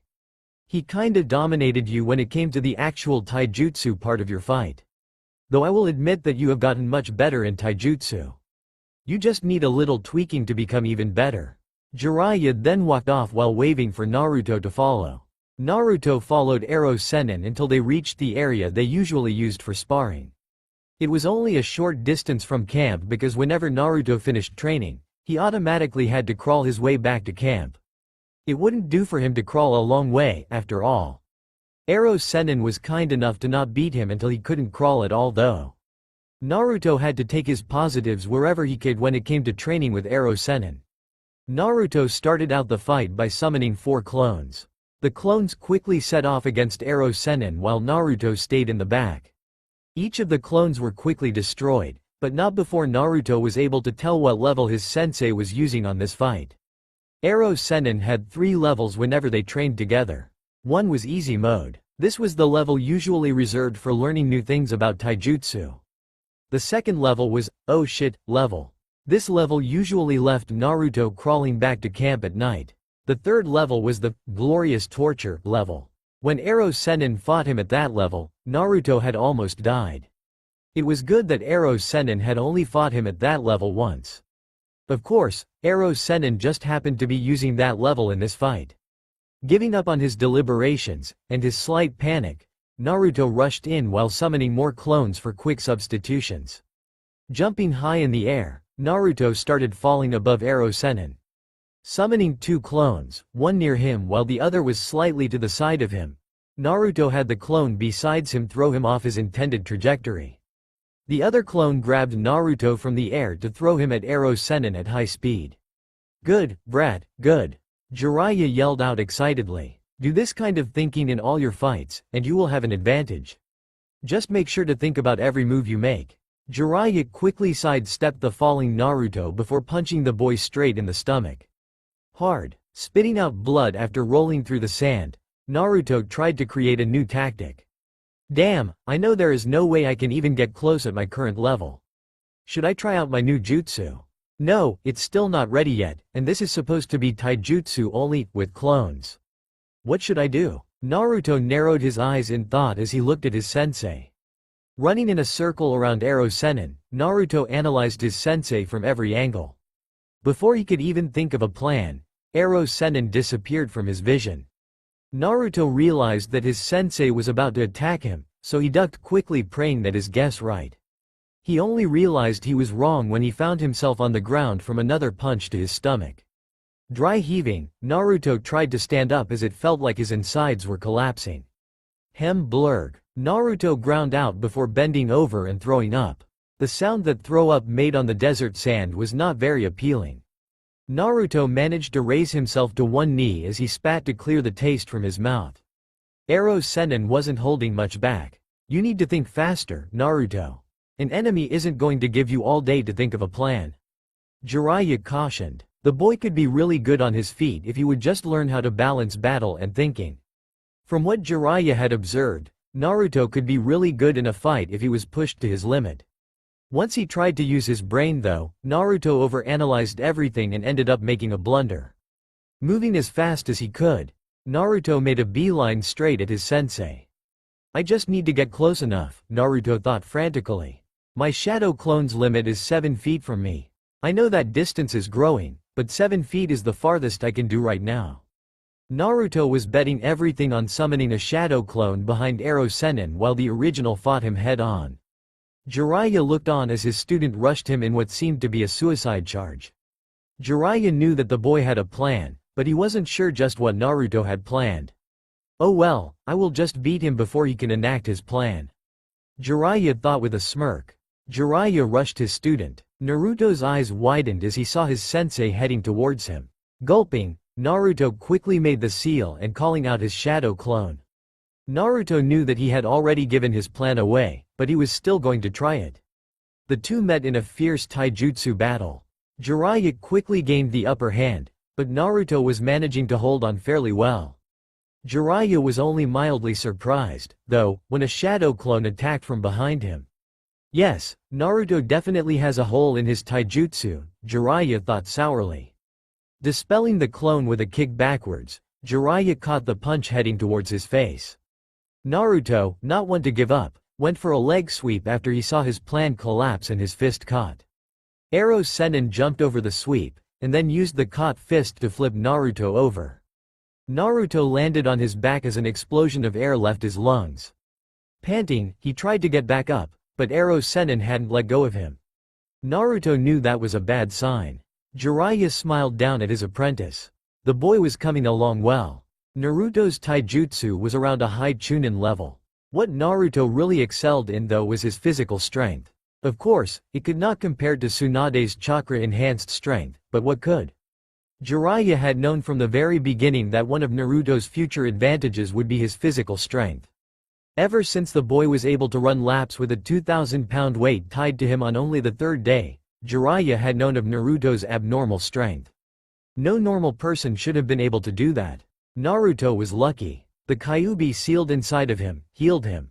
Building muscles was basically breaking down the tissues within muscles, and, when they healed, the muscles would be stronger. The Kyuubi inside of Naruto automatically healed those torn tissues much faster than nature intended for those kinds of things to heal. This resulted in Naruto's physical strength increasing at a great pace. Jiraiya hadn't exactly mentioned this information to Naruto though. It's always better to keep kids in the dark. That way they don't become too arrogant. Jiraiya thought happily. Jiraiya delivered a chakra-enhanced kick to his student's midsection. Naruto needed to learn how to deal with pain after all. Too bad, looks like I kicked him a little too hard. The poor boy has passed out with blood dripping down his chin. How sad, Jiraiya thought mockingly. After a couple minutes of unconsciousness, Jiraiya started kicking Naruto awake. They weren't very hard kicks, but most people usually don't kick kids who have just passed out awake. Thus, Naruto woke in even more pain than when he passed out. "Ga, Ero Sennin, do you have to be so merciless?" Naruto asked with pain lacing his voice. Naruto had to speak in a whisper because of the pain racking his body. He knew that if he didn't have the Kyuubi then he would most likely be bedridden for weeks. The fox had its uses every now and then. "So, what is my hole, arrow Sennin?" Naruto asked impatiently. He wanted to have that hole fixed up as soon as he could. It really annoyed him that he could be beaten so easily, even if he was fighting against a Sennin. "You didn't recognize it?" Jiraiya asked surprised. He was sure the kid would recognize it. He had made the mistake right at the very end too. "Oh, well, you need to learn how to use the Kage Bunshin without the hand seal. I could easily tell your plan at your last attack because I could see your hand sign. Same as when you took to the air. Your hand sign allowed me to pretty much know exactly what you were planning to do. Learn how to do the Kage Bunshin without hand seals, and your taijutsu will be that much harder to beat." Jiraiya lectured. Turning back to camp, Jiraiya threw over his shoulder, "You're summoning a clone away from you. That was pretty good for a brat like you. That was probably the best thing you did the entire match." Jiraiya could almost feel Naruto's happiness at getting a little praise. He just had to burst Naruto's bubble. "Though you forgot about your clones you summoned at the beginning of the match for substitution." Naruto's face fell as he realized he could have avoided a lot of damage by remembering them. "Make sure you get some rest. We still have a whole day of sparring at this level. You have 10 minutes. Jiraiya shouted out as he sat down at the camp. Naruto just panted in frustration. Arrow Sennin could be such a freaking pain. 1 week later. "Okay, Arrow Sennin. Time to show you my newest jutsu made by yours truly," Naruto said excitedly. He couldn't wait for his sensei to ooh and awe at his awesomeness. Naruto and Jiraiya walked deeply into the desert for Naruto's demonstration. Naruto didn't want to mess up their training ground because he really had no clue how much longer they would be staying in the desert. "This spot looks perfect, Arrow Sennin. You ready to see a never-before-seen jutsu?" Naruto was really excited. He hadn't been this excited since he first learned the Shadow Clone Jutsu. "I mean, this is a jutsu that I created." Yeah, brat," Jiraiya lazily said. He didn't show it, but Jiraiya was very interested in seeing what his student had come up with. With that high-quality wind chakra and the sheer reach and power of it, Naruto should at least have an A- rank jutsu. The only thing that would prevent it from being A rank would be if Naruto tried to do something stupid that had no fighting purpose. Thinking about it, Jiraiya could see Naruto doing just that. "Please, oh God, let the boy have not screwed up." Jiraiya prayed fervently. "Here we go," Naruto shouted before raising his hands. Jiraiya was surprised, and very pleased, at Naruto's creation. The jutsu was very efficient. One of the best things about it in his opinion was that it did not require hand seals. That would obviously be a plus in any engagement. The cutting ability of the jutsu was also very amazing. Yes, the jutsu could be very, very good. Jiraiya was proud. Good, Naruto. I admit to being amazed. No odd at your jutsu creation ability. I won't call this jutsu complete just yet though," Jiraiya warned. At seeing Naruto's confused face, Jiraiya hurried to explain. "You will need to increase the numbers as well as the speed before it is complete. You have mainly focused on the cutting ability and the shape manipulation, and it is very good in those regards. Now you need to work on speed and quantity. Once you get those down, I would probably consider this jutsu a high A, low S rank jutsu." "Congratulations, Naruto," Jiraiya said with a proud smile. "Yata, what are we waiting on, Arrow Sennin? Let's get working," Naruto cried out. Jiraiya smiled as Naruto ran back to their designated training ground. Naruto was different ever since the duo left. He was much maturer, much harsher. The boy didn't laugh or good off much anymore, so Jiraiya was glad to see the little kid in him peek out if only just a bit. Naruto was only around 14 after all. "Don't forget your physical training, Naruto," Jiraiya yelled out as he ran to catch up with his blonde student. Both started laughing as they made it a race back to the training ground. At least at this point, both master and apprentice were enjoying life and their pursuit of power. Naruto was so happy. Tears were literally rolling down his face. Arrow Sennin had finally told him that they were leaving the desert. It was one of the best days in his life. Though time spent in the desert heat eventually came to be common, Naruto was still ready to seek out cooler climes. Thus, he was glad they would only be under a desert sun for a few more days. Arrow Sennin had mentioned something about stopping at Sanagakure before making their way back into the land of fire and beyond. 3 months since he had first shown Ero Sennin his new jutsu. That made a total of about 5 months in the desert. 5 months. Yes, Naruto was very glad to be getting out of the desert. Ero Sennin, we can finally see Gaara, right? Naruto asked curiously. I can't wait to see how he has turned out. Looks thoughtful. I mean, at one point, he allowed his demon to rule him. Naruto said with confusion in his voice. But now, I think that Gaara will be his own person. I mean, Naruto said while laughing, after I defeated him, I believe that I really saw him rethinking his life. Jiraiya looked at his student. He almost couldn't keep the grin from his face. Oh, is Naruto in for a little surprise when we reach Suna? Hehehe. I can't wait to see the boy's face. We will see Naruto. You never know, Gaara might not have changed like you want him to. You should be prepared for him to still be a murdering maniac. Jiraiya said with a straight face. He was not going to ruin the surprise for Naruto. That would be mean. Jiraiya smiled. I guess, Ero Sennin, I guess. Naruto said sadly. Naruto didn't want to admit it, but he had to face reality. Gaara could still be the murderer he was during the Chunin exams. I hope not though. I hope that Gaara has changed, but if not, let's be off, brat. Jiraiya yelled out from the other side of their camp. He had started heading out while Naruto was lost in thought. Jiraiya saw Naruto look up suddenly before jogging towards him.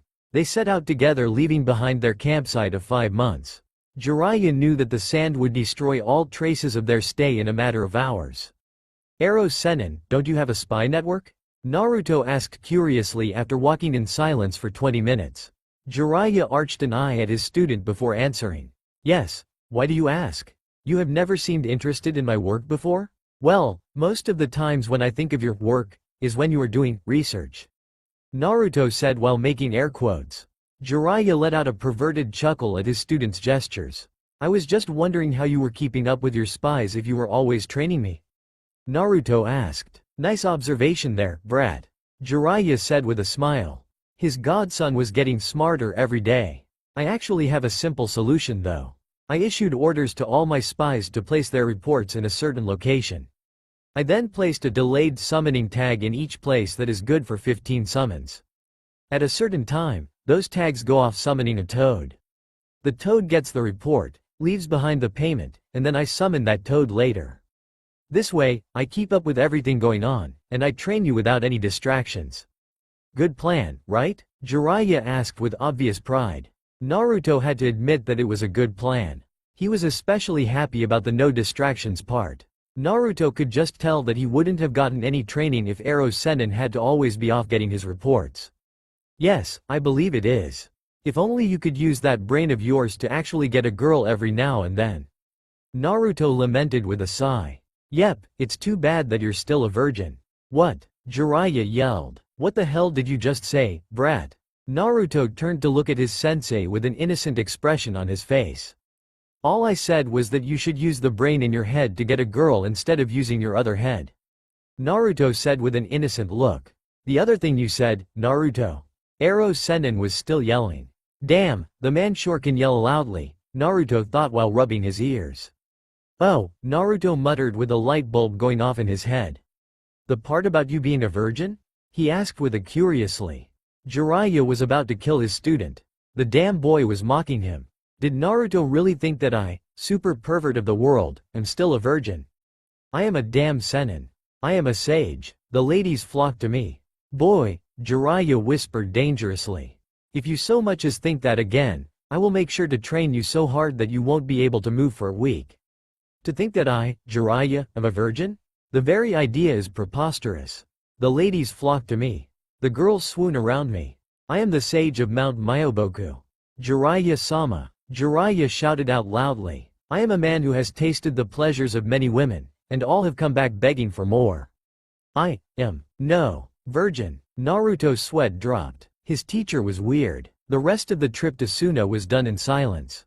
Reaching the village, they were stopped at a big cliff by a couple of Suna shinobi. Naruto and Jiraiya showed their papers, and they were allowed into the Sunagakure. Walking through the streets of Suna was a new experience for Naruto. For one thing, he had never seen such uniform buildings. All the buildings were built exactly the same. All of them were designed for maximum efficiency as well as blending with the environment. It was kind of depressing. At least in Konoha, there was a huge difference in style throughout the village. The people in the streets were different too. Many of the smiles that the people of Konoha habitually had were not present here. The people seemed to be in a hurry everywhere, and most weren't paying attention to their surroundings except for their destination. I guess that people here are just more realistic? Naruto pondered. He made a note to ask Ero Sennin later. Looking around, Naruto was curious at where they were headed. Ero Sennin seemed to be going to the big, round building which Naruto assumed to be the cage's place. That confused Naruto because he had thought that Konoha and Suna weren't on that level of alliance yet. Suna had helped invade Konoha less than a year ago. Now Ero Sennin, arguably the strongest in Konoha, could waltz into the cage's office? Ero Sennin, what are we doing here? Naruto asked in confusion. He really didn't understand why they had even come into Suna. It seemed pointless. Of course he wanted to see Gaara, but Gaara could still be a crazy maniac. Patience, brat, learn it, Ero Sennin said sharply. Taken aback, Naruto looked at his teacher in shock. That was rude. Walking through the cage's building, Naruto could see a couple ninja shadowing them. It didn't really worry him since, well, they were about to meet the cage. Any village would have precautions in place just in case. Especially when someone as powerful as Ero Sennin showed up. Cage-Sama, Jiraiya-sama is here with his apprentice. A secretary called into the room they were standing before. Naruto was getting slightly nervous. He was about to meet one of the, supposedly, 5 strongest ninja on the continent. The secretary opened the door fully for them before going back to her desk. Naruto followed his sensei into the room. Looking around, Naruto had to say that the room was pretty bland. There was no real adornments in the room. It felt like the room had been stripped bare except for the essentials. A desk, chair, 2 couches, and a bookcase were the only thing occupying any space. There wasn't even a rug to add any color to the room. Seeing the cage staring out the window, Naruto gulped. Firming his resolve, he stepped to Ero Sennin's side. He wouldn't back down in front of anyone. Thinking about it though, he wasn't really sure why he was nervous about meeting the cage. He never showed any real respect to either of the Hokages that he had known. Shrugging it off to think about another time, Naruto followed his teacher's example and gave a slight bow. Then Naruto received the surprise of his life. Well, aside from Sakura and Sasuke betraying him. The man who turned to look at him and Ero Sennin was none other than Gaara. Naruto's eyes bugged out. He couldn't believe it. The same Gaara that had killed so many people from Suna. The same Gaara that was a bloodthirsty kid who allowed his Biju to control him. Naruto smiled. Gaara had changed. Hello, Naruto Uzumaki, Jiraiya of the Sennin. Gaara spoke in his monotone of a voice. Hello, Cage-Sama, Ero Sennin said. Hello, Gaara, Naruto said. He couldn't keep the smile off his face if he tried. Here he was, Gaara. A person he really wanted to consider his friend. Cage, a Jinchuriki who rose up from being hated to reach the position of ultimate authority and respect. It was Naruto's dream lived out. He couldn't stop smiling. Gaara looked at the blonde boy in front of him. Naruto had grown. Muscles were now evident where before there were none. The naivety was also gone from his eyes. Gaara idly wondered what had taken that look from him, but he could take a pretty good guess considering Konoha no longer had any Uchiha to its name. Something else Gaara noticed about Naruto was an aura of competence surrounding him. He had been particularly powerful when they had fought, but Naruto had never given off the feeling of competence. The feeling Gaara had experienced back then was more along the lines of sheer stubbornness. You have changed, Naruto Uzumaki. For the better, I believe. Gaara stated. Slightly surprised, Naruto looked at Gaara curiously. You have changed too, Gaara. For the better, I know. Gaara slightly smiled at the blonde's words. It felt good to know that all of your hard work was acknowledged by the person who understood you the most. While it is nice to see you both, may I ask why you are here? Gaara questioned. It was not every day that Jiraiya of the Sennin showed up at the door.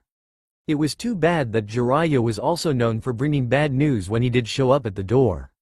Jiraiya watched in amusement as the 2 boys slowly sniffed each other out. He had gotten a good mental kick from seeing Naruto's surprise, but he soon got down to business. From the reports he had read, both of the boys had tried their best to show each other their ninja way. Naruto had come out on top and completely changed the red-hair kid. Impressive. Even more impressive was Gaara's rise to case cage after that change. The boy standing before him in the case cage hat was truly an interesting kid. He had to be only around 15 as well. Truly impressive. I am here to warn you of a threat in person. The Akatsuki is a group of S-rank missing nin. We have confirmed that Itachi Uchiha and Kisame Hoshigaki are both members of this group. We don't know why, but their goal is the collection of all 9 Biju. That means that they are aiming for the Jinchuriki. Jiraiya clarified in his most serious voice. Naruto had only ever witnessed this voice a couple of times. Once was when Ero Sennin was fighting Orochimaru. I am just warning you in advance. In about 2 years, they are supposed to really start moving against the Jinchuriki. I would advise you to beef up defense as well as prepare yourself for this ordeal. One of the reasons I am training Naruto is in preparation for their attack. Jiraiya said. Gaara looked at the man in front of him. Jiraiya had delivered alarming information. His reputation of being a man of bad news seemed to be accurate. Not allowing the surprise to show on his face, Gaara said, "Thank you for the information. Suna will be ready if they decide to attack." Putting the issue aside for further discussion by his top officials, Gaara looked to his guests once more. Ero Sennin sighed. Now that the serious stuff is through, let's get down to my other request. Tell me where the baths are. I need to do some research. Ero Sennin loudly shouted. Naruto sighed while shaking his head. His sensei would never learn. The man could be a complete idiot whenever it came to his research. Naruto could tell Gaara was getting agitated at the man's antics just from the way the sand was swirling around him. Maybe that was just agitation from their earlier talks. Nah. It was all Ero Sennin's fault. Oh, before I head to the baths, I did have one question. Is there any way you can give Naruto the Kase no Yaiba Jutsu, Windblade? Seeing the Case Cage's look of disapproval, Jiraiya hurried to explain. You don't have to worry about Naruto actually using the jutsu, much, because I am hoping Naruto can convert the jutsu into his own little thing. Since I did give you that amazing information, don't you think it would be fair to give us something in return? Jiraiya said quite playfully. Gaara looked at the idiot, pervert, legendary ninja in front of him. He could see Naruto Uzumaki off to the side with his face in his hands. Uzumaki was clearly embarrassed by his sensei's acts. As he should be. For Jiraiya of the Sennin to just ask for such a high-level jutsu from Suna like that. It was preposterous. The Windblade was a treasured technique of Suna. To just give it away. Gaara had to admit though to temptation. Naruto had changed his life. Naruto's light had shown him the way. Without Naruto, Gaara knew that he would have kept on killing until someone finally killed him. With Naruto's path before him, Gaara had changed. Now the village trusted him. Now the village had nominated him as Kage. Jiraiya of the Sennin had given him vital information as well. Gaara decided that a test was in order. If Naruto could defeat Baki, then Gaara would allow Baki to teach Naruto the jutsu. Basically, if Naruto wanted it, he would have to seize it. Smiling to himself, Gaara knew that his plan would show him even more of Naruto Uzumaki. Uzumaki seemed much more powerful now, and Gaara wanted to see that strength. The strength of someone who protected. Gaara wanted to see just how much it helped. Gaara became a Kage with that strength. Naruto had to become at least a Junin-level ninja with that strength. Okay, Gaara finally said. There are certain conditions though. Jiraiya's eyes narrowed when he heard there would be conditions. Things never turned out good when there were conditions. Naruto must seize the jutsu from the one who wields it the best. Naruto must defeat my old sensei in combat. If he does, I will allow Baki to teach the jutsu to him. The fight will be tomorrow at 11. My siblings and I will be the only ones watching. It will take place at my personal training ground. My sister will meet you tomorrow at 10:30 to show you the way. Do not disappoint me, Naruto Uzumaki. Gaara said, still in his monotone while dismissing them. Naruto shuddered, in excitement. If this Baki was Gaara's old sensei, that would mean the man was a Junin. Naruto knew that he was good, but he wasn't sure if he could defeat an elite Junin. I will just use this situation as a means to grow stronger. I will not lose this battle. I really have no clue why Ero Sennin thinks I should learn this jutsu, but I will win this. Through this battle, I will be one step closer to getting strong enough to reach my goal. Through this fight, I will get stronger. Naruto was positively giddy at the prospect of trying out his strength. Naruto smirked as he left the Cage's office. He couldn't wait to truly test his new jutsu for the first time. Ero Sennin said it was battle ready. Naruto would see if that was the truth tomorrow. Time to show the world what wind chakra could really do in the right hands. Next day. The next day came quickly for Naruto. He had spent the last night going over some strategies that he could use in the fight today. Ero Sennin hadn't been very helpful though. The man mainly suggested to not get hit by any wind jutsus. Ero Sennin had also given the okay to test out the new jutsu though. Naruto couldn't wait. Temari walked to the hotel her brother had sent her towards to pick up Jiraiya of the Sennin and his apprentice. She didn't really know why Gaara was putting on this match, but it didn't make sense to her. Why was he willing to give up such a powerful jutsu to people from Konoha? It didn't make sense. Jiraiya's apprentice is probably some arrogant bastard anyway. Gaara should have given me the opportunity to learn the K's no Yaiba over some stranger. Temari thought scathingly. She arrived at the hotel with 5 minutes to spare. Seeing no one waiting for her made her slightly annoyed. The least the two could do was come meet her at the door. Temari walked inside the hotel to the front desk. "Hello," Temari said politely. "Can you tell me which room Jiraiya and his apprentice are staying in?" she asked. The owner of the inn was in shock. In front of her was the beautiful sister of the Cage. "Of course, Temari-sama. I would be happy to. They're staying in room 34. Is there anything else I can do for you, Temari-sama?" the owner asked with much flattery. Temari thanked the woman and told her that she didn't need anything else before walking away. Sometimes she really couldn't get used to the villagers' complete attitude change. Just a year ago the woman would have answered with a scared tone because people thought her brother must be with her if she was near. Now everyone was always nice and tried to do everything they could to get on her good side where the Cage would hear of them. It was almost sickening how fickle the villagers' thoughts were. Temari arrived at the door and knocked. After waiting a few minutes, the door finally opened, and Temari was surprised, to say the least. The person in front of her was none other than Naruto Uzumaki. The same boy that had defeated Gaara during the invasion. No wonder Gaara allowed him to try to gain that jutsu, Temari thought wonderingly. Naruto opened Gaara's eyes to the world. Without Naruto, Gaara would never have risen to where he is today. "Naruto!" Temari exclaimed. "You are the student of Jiraiya of the Sennin?" Naruto looked at the pretty girl in front of him. If he remembered correctly, this was Gaara's sister, Temari. She used wind jutsus during the Chunin exams. "Yeah," Naruto chuckled. "The old pervert has been training me for a while now." "Temari, right?" Naruto asked. "Yeah," Temari said. She then rushed up and gave Naruto a hug. It was a big hug with her arms wrapped around him as far as they could reach. "Thank you, Naruto Uzumaki. You saved my brother," Temari whispered into Naruto's ear. Naruto was shocked. He could honestly not remember getting a hug like that from a girl anywhere near his age range. Of course Ba-chan had hugged him good, but she was like, really old. This was a girl only a couple years older than him. He hugged her back. "No problem. I am glad that Gaara changed," Naruto said with a smile.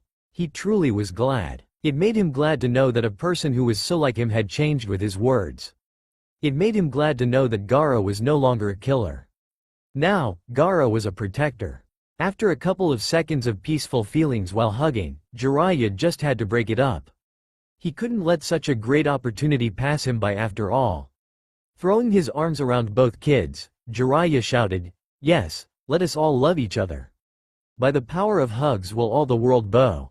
Naruto couldn't help it. He started dying out laughing. Ha ha ha. The ridiculousness of his sensei was just too damn much. Ero Sennin, one day someone is really going to destroy you because of your sense of humor.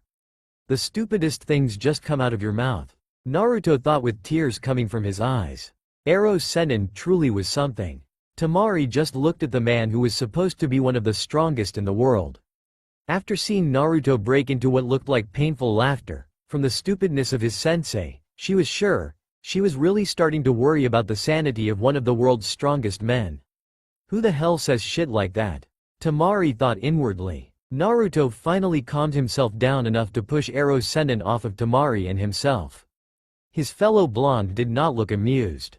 Ero Sennin's humor took some getting used to, and medication. Well, now that the comedy show is over, how about we get going? Naruto loudly asked. Seeing Temari's quick nod, they both left before the pervert could get up. Running outside, Temari and Naruto made quick work to the training ground. Jiraiya was still on his ass. Damn kids, he grumbled. No respect. What is wrong with hugs and love for the world? He asked the world at large. Unfortunately, he found no answer. Deciding to finally get up, Jiraiya made his way to the lobby to find some directions. He had absolutely no clue where the training ground was located. You finally arrived, Temari, Naruto Uzumaki. Gaara stated. The training ground Temari had led Naruto to was slightly different than many of the other training grounds in Suna. The one they were at actually had a small spring. This allowed the occupants to practice water walking as well as any Suidan jutsu they had. Also in the training ground were trees. Due to the desert region Suna was located in, trees and water were absent at many of the training grounds. A personal training ground for the Cage and family did have some perks. Naruto looked around already trying to think of ways to use the environment to his advantage. His inability to utilize Suidan jutsus, and his utter lack of many jutsu really did not allow this though. Oh well, looks like it's just me and this guy. Time to show just what my chain jutsu can do. Naruto thought happily. Naruto and Baki each took their place in the training area while Gaara, Kankuro, and Temari stood off to the side. Gaara looked between each contestant before signaling them to begin. Naruto and Baki shot off at each other. Naruto knew that someone selected to be a sensei over the Cage's own children would be better than him. There was no doubt in his mind of that fact as he charged the older man. Baki would have the experience, speed, and jutsu library that were all better than his. Naruto knew this. That was why he did what he did. He charged straight on. Naruto's right fist was blocked by Baki's forearm. His sweep was jumped over. Baki turned his jump into a spin that aimed his elbow right at Naruto's head. Ducking quickly, Naruto responded with an uppercut to the chin. This was dodged too. Trading blows for a couple minutes quickly left Naruto with one thought. He was definitely outmatched. Baki was just better than him. Everything he did was either blocked or dodged while Naruto himself had already taken a couple of glancing blows. Naruto did take satisfaction in the fact that none of those blows had been full body blows. Ero Sennin's training was paying off in spades. Naruto was at least keeping up with an elite Junin. Jumping back quickly, Naruto began gathering his chakra. Baki, sensing the chakra spike, jumped back to assess the danger. Naruto smiled. The man was not going to know what hit him. Naruto raised his arm, molding his chakra into a physical shape while grinding his chakra to the sharpest edge he could. Naruto unleashed his new jutsu. Kei's no Chen, Chain of the Winds, Naruto yelled. Out of his hand shot, what Naruto liked to call, pure wind chakra given form. With the color of sky blue, out of Naruto's hand came a chain of wind chakra. Link by link forged from the sharpest wind chakra Naruto could produce, the Kei's no Chen was a jutsu designed for supreme flexibility.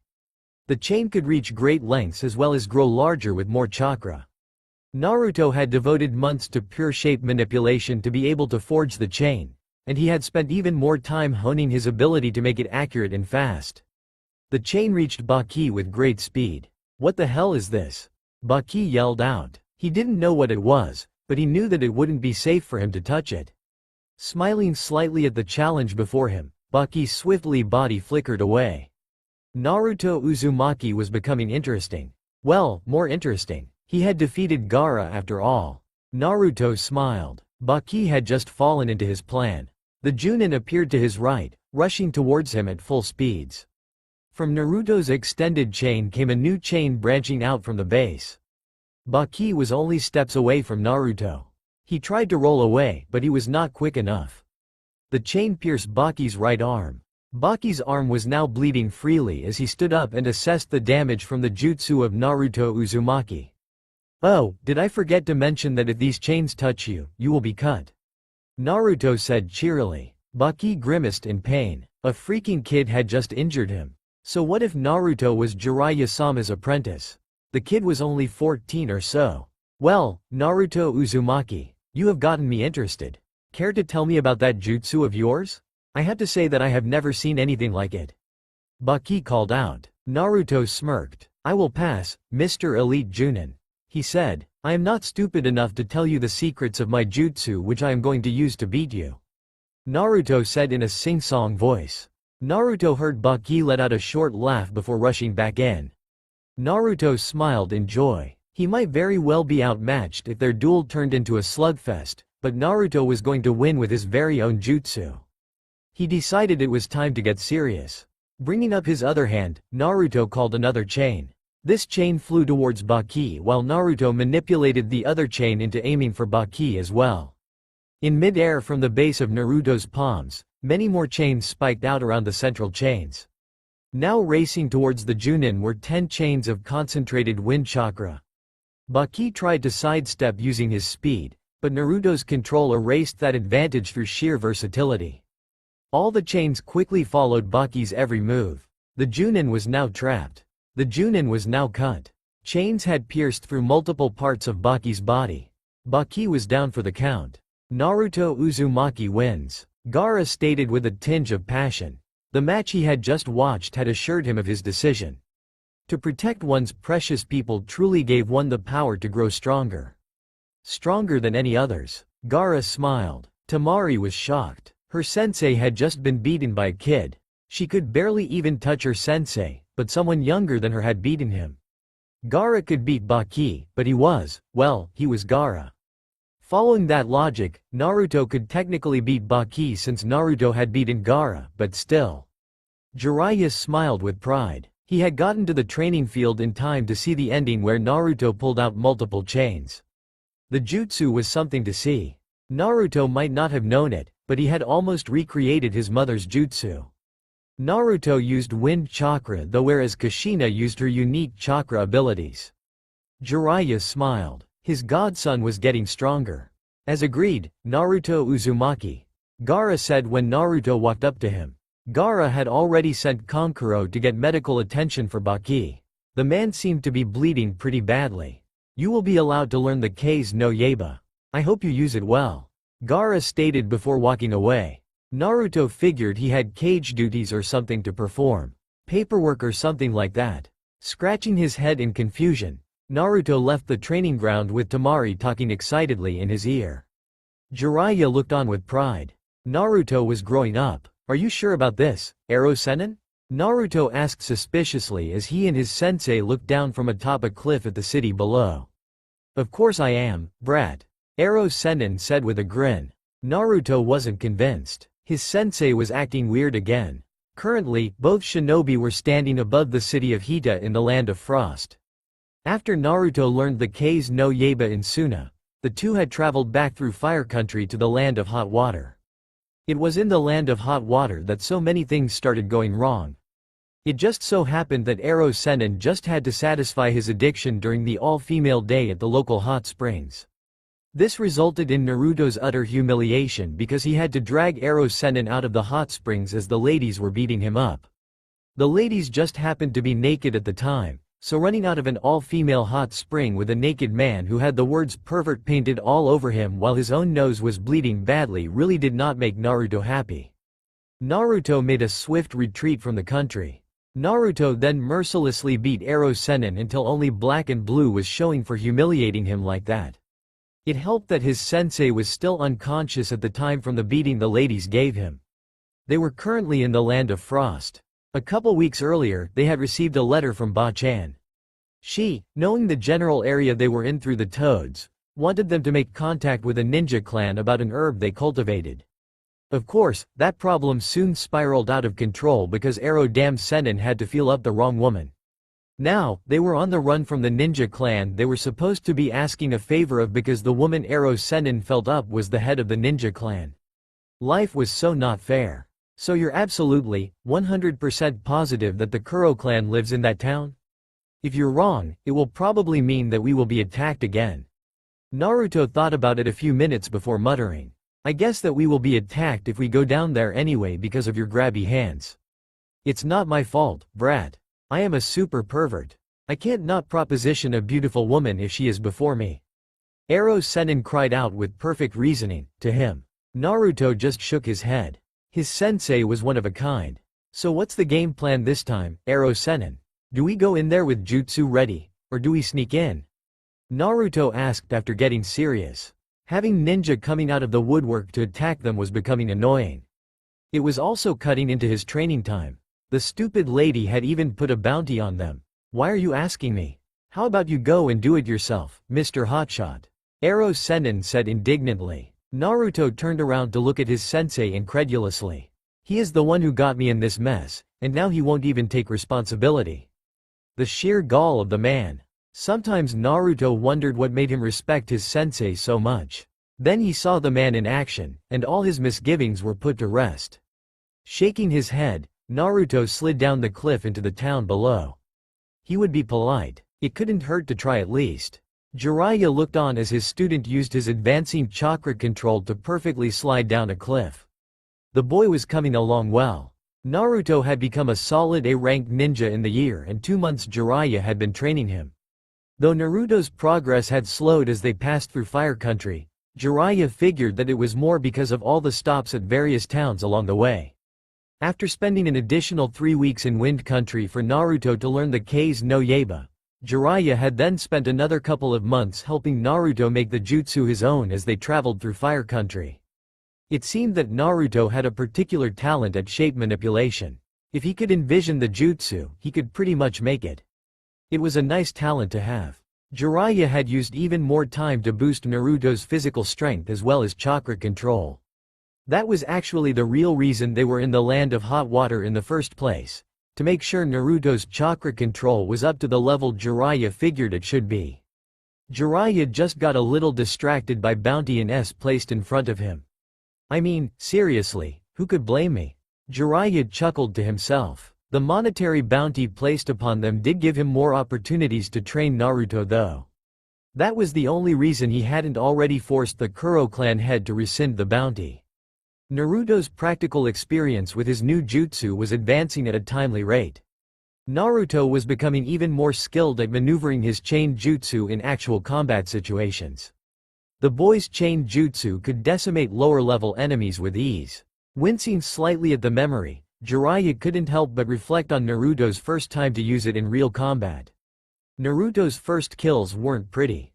Flashback 1 month ago. It was a week after the unfortunate incident in the land of hot water. Jiraiya still had some of the bruises from that time. Too bad Naruto wouldn't give him the time to rest. Why can't the youth understand the pains of their elders? They should obey their elders, and when their elders say rest, they should listen.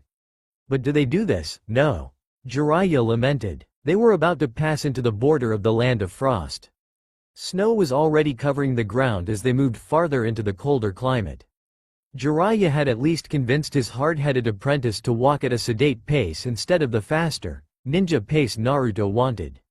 You can't go everywhere in a hurry after all, Jiraiya had told him. Sometimes you just have to enjoy the time spent getting there. Jiraiya slowly raised his head as he detected a chakra source coming their way. He narrowed his eyes before grunting in annoyance. Whoever was coming was weak. If they want to fight, I guess I can just leave it to Naruto. Ooh, maybe it is a beautiful woman. Then I won't care if she is weak or not. Jiraiya thought excitedly. His hopes were crushed though when an ugly male shinobi came jumping out of the trees in front of them. Damn it, tears were shed at his bad luck. Jiraiya quickly stifled a chuckle at seeing Naruto's look. The boy really needed to lighten up and develop a sense of humor. Naruto doesn't have to stare at me like I am crazy every time I get a little teary-eyed. I mean, I have great reasons for every time I shed a manly tear. Jiraiya snorted at his own thoughts. He then looked back up at the suicidal ninja that was still rushing them. Couldn't the man move any faster? Sighing, he decided he better get this over with. Naruto, Jiraiya called. His student's head turned to look at him. This one's all yours. Show me something good, brat. Jiraiya said with a thumbs up. Naruto grimaced slightly before moving out. Naruto started out with taijutsu. Jiraiya just shook his head in shame. The fool couldn't keep up with his godson at all. This wasn't even a challenge to Naruto. Naruto then planted the idiot's head into the ground, and it didn't seem like Naruto would be letting him up for a while. Might as well move in and see why he attacked. So, why did you just attack us out of nowhere? Jiraiya asked curiously. Naruto lifted the man's head out of the ground where he could answer. Spit. I ain't telling you shit, you piece of shit. The man so nicely said. Jiraiya got a little ticked. One thing he couldn't stand was people spitting at him. Another thing he couldn't stand was people with no vocabulary. I mean, can't the man say something besides shit? It tended to make him angry. Using his right foot, he delivered a splendid kick to the man's head that knocked out a few teeth. Bending down, Jiraiya got into the man's face. Listen here, you little fool. Tell me why you suddenly decided to attack a Sennin and his apprentice, and I may decide to not feed you to my toads. Jiraiya said in a very commanding voice. The dude shat himself when he heard who he was attacking. Jiraiya was even more disgusted. The idiot in front of him didn't even know who he was attacking. Talk about stupidity. Jiraiya then whipped around. He just sensed even more people coming their way. This time there seemed to be 3 of them. Sigh, what is with today? With my luck, all of them are going to be ugly men bent on attacking us too. More are coming. Jiraiya warned his student. Jiraiya saw Naruto grin slightly before heading out to take the new foes head on. That slightly worried Jiraiya. Naruto was becoming much too battle-happy for his taste. I know the kid wants to push his powers more and more to prepare for when he takes on Sasuke and Sakura, but there are limits.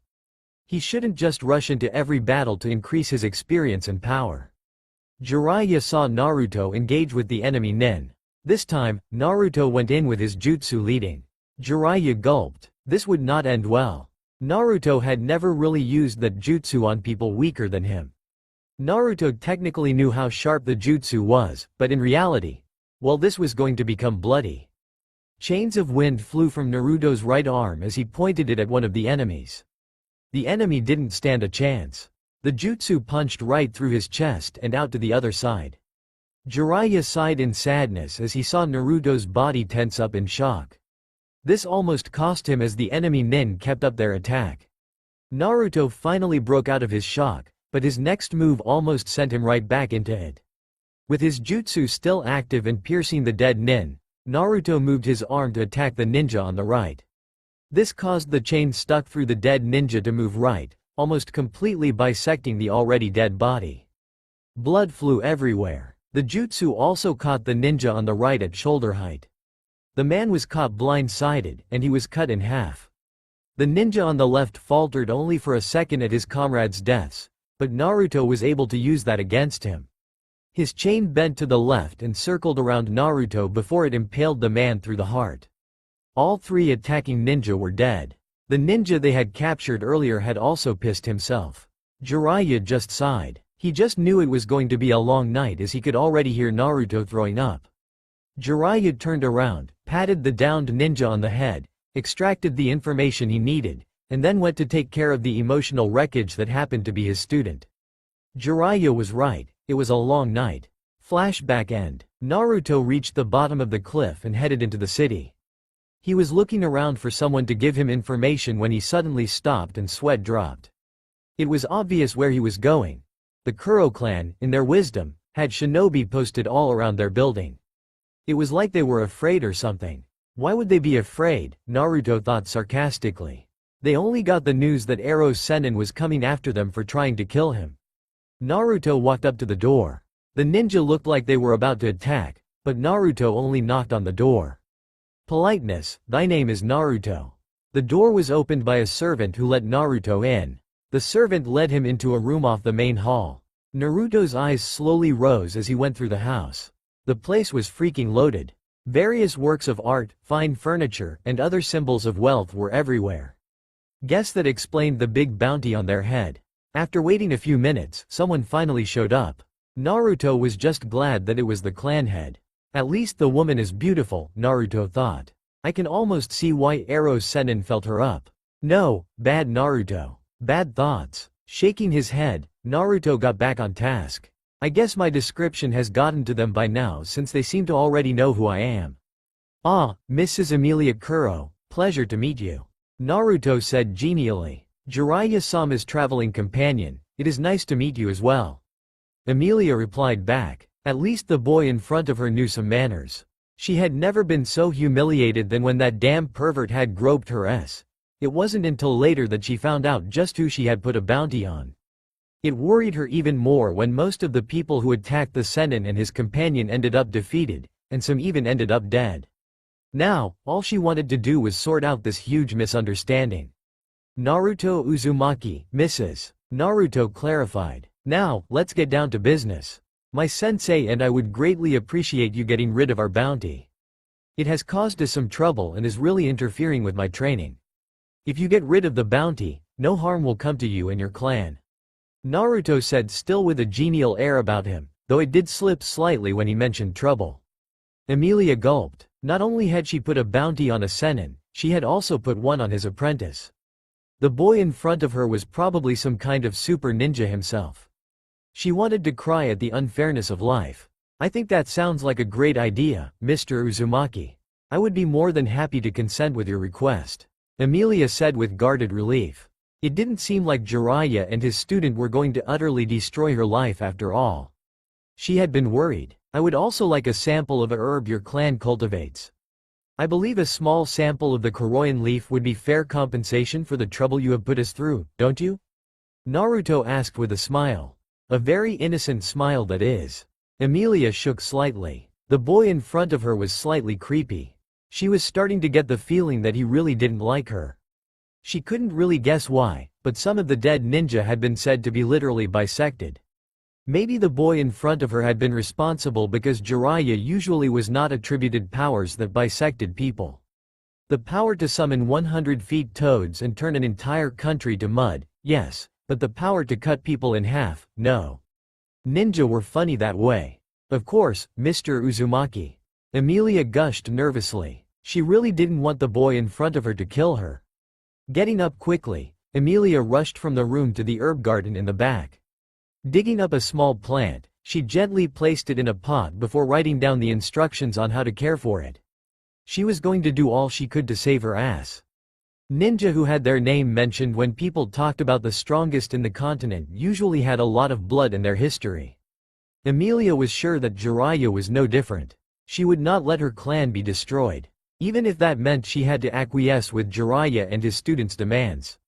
Hurrying back into the room where Naruto Uzumaki was waiting, she handed him the pot. He took it from her hands carefully before making hand seals.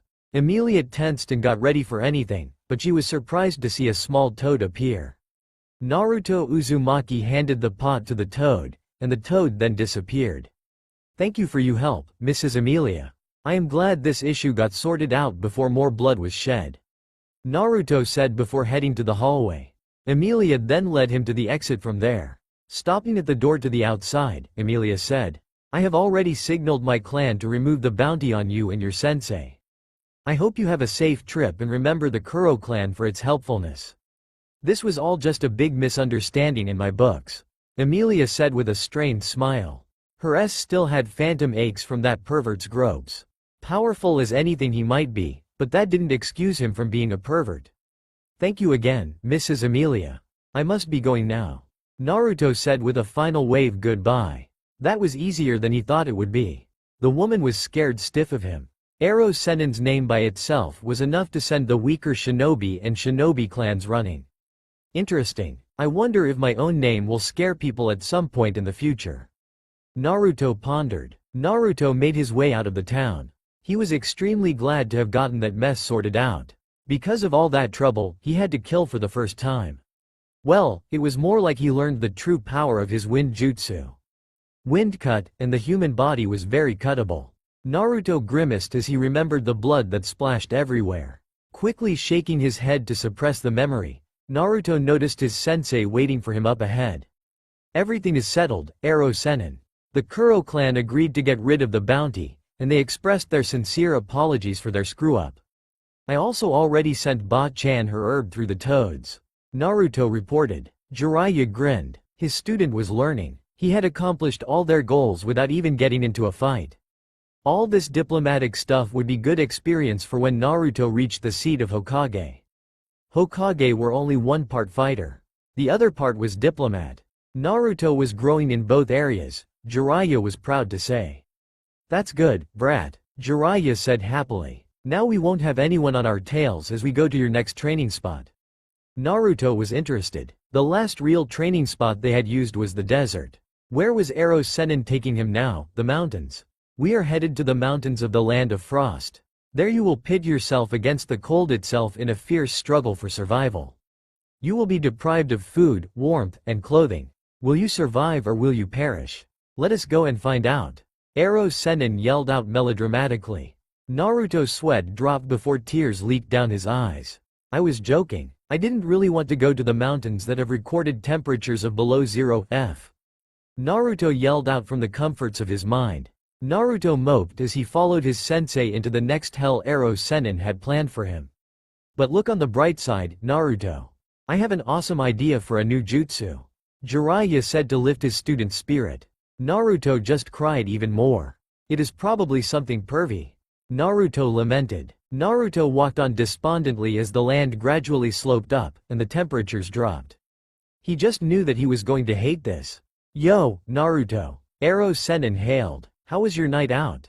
He choked out before bursting out laughing. Naruto looked at his sensei.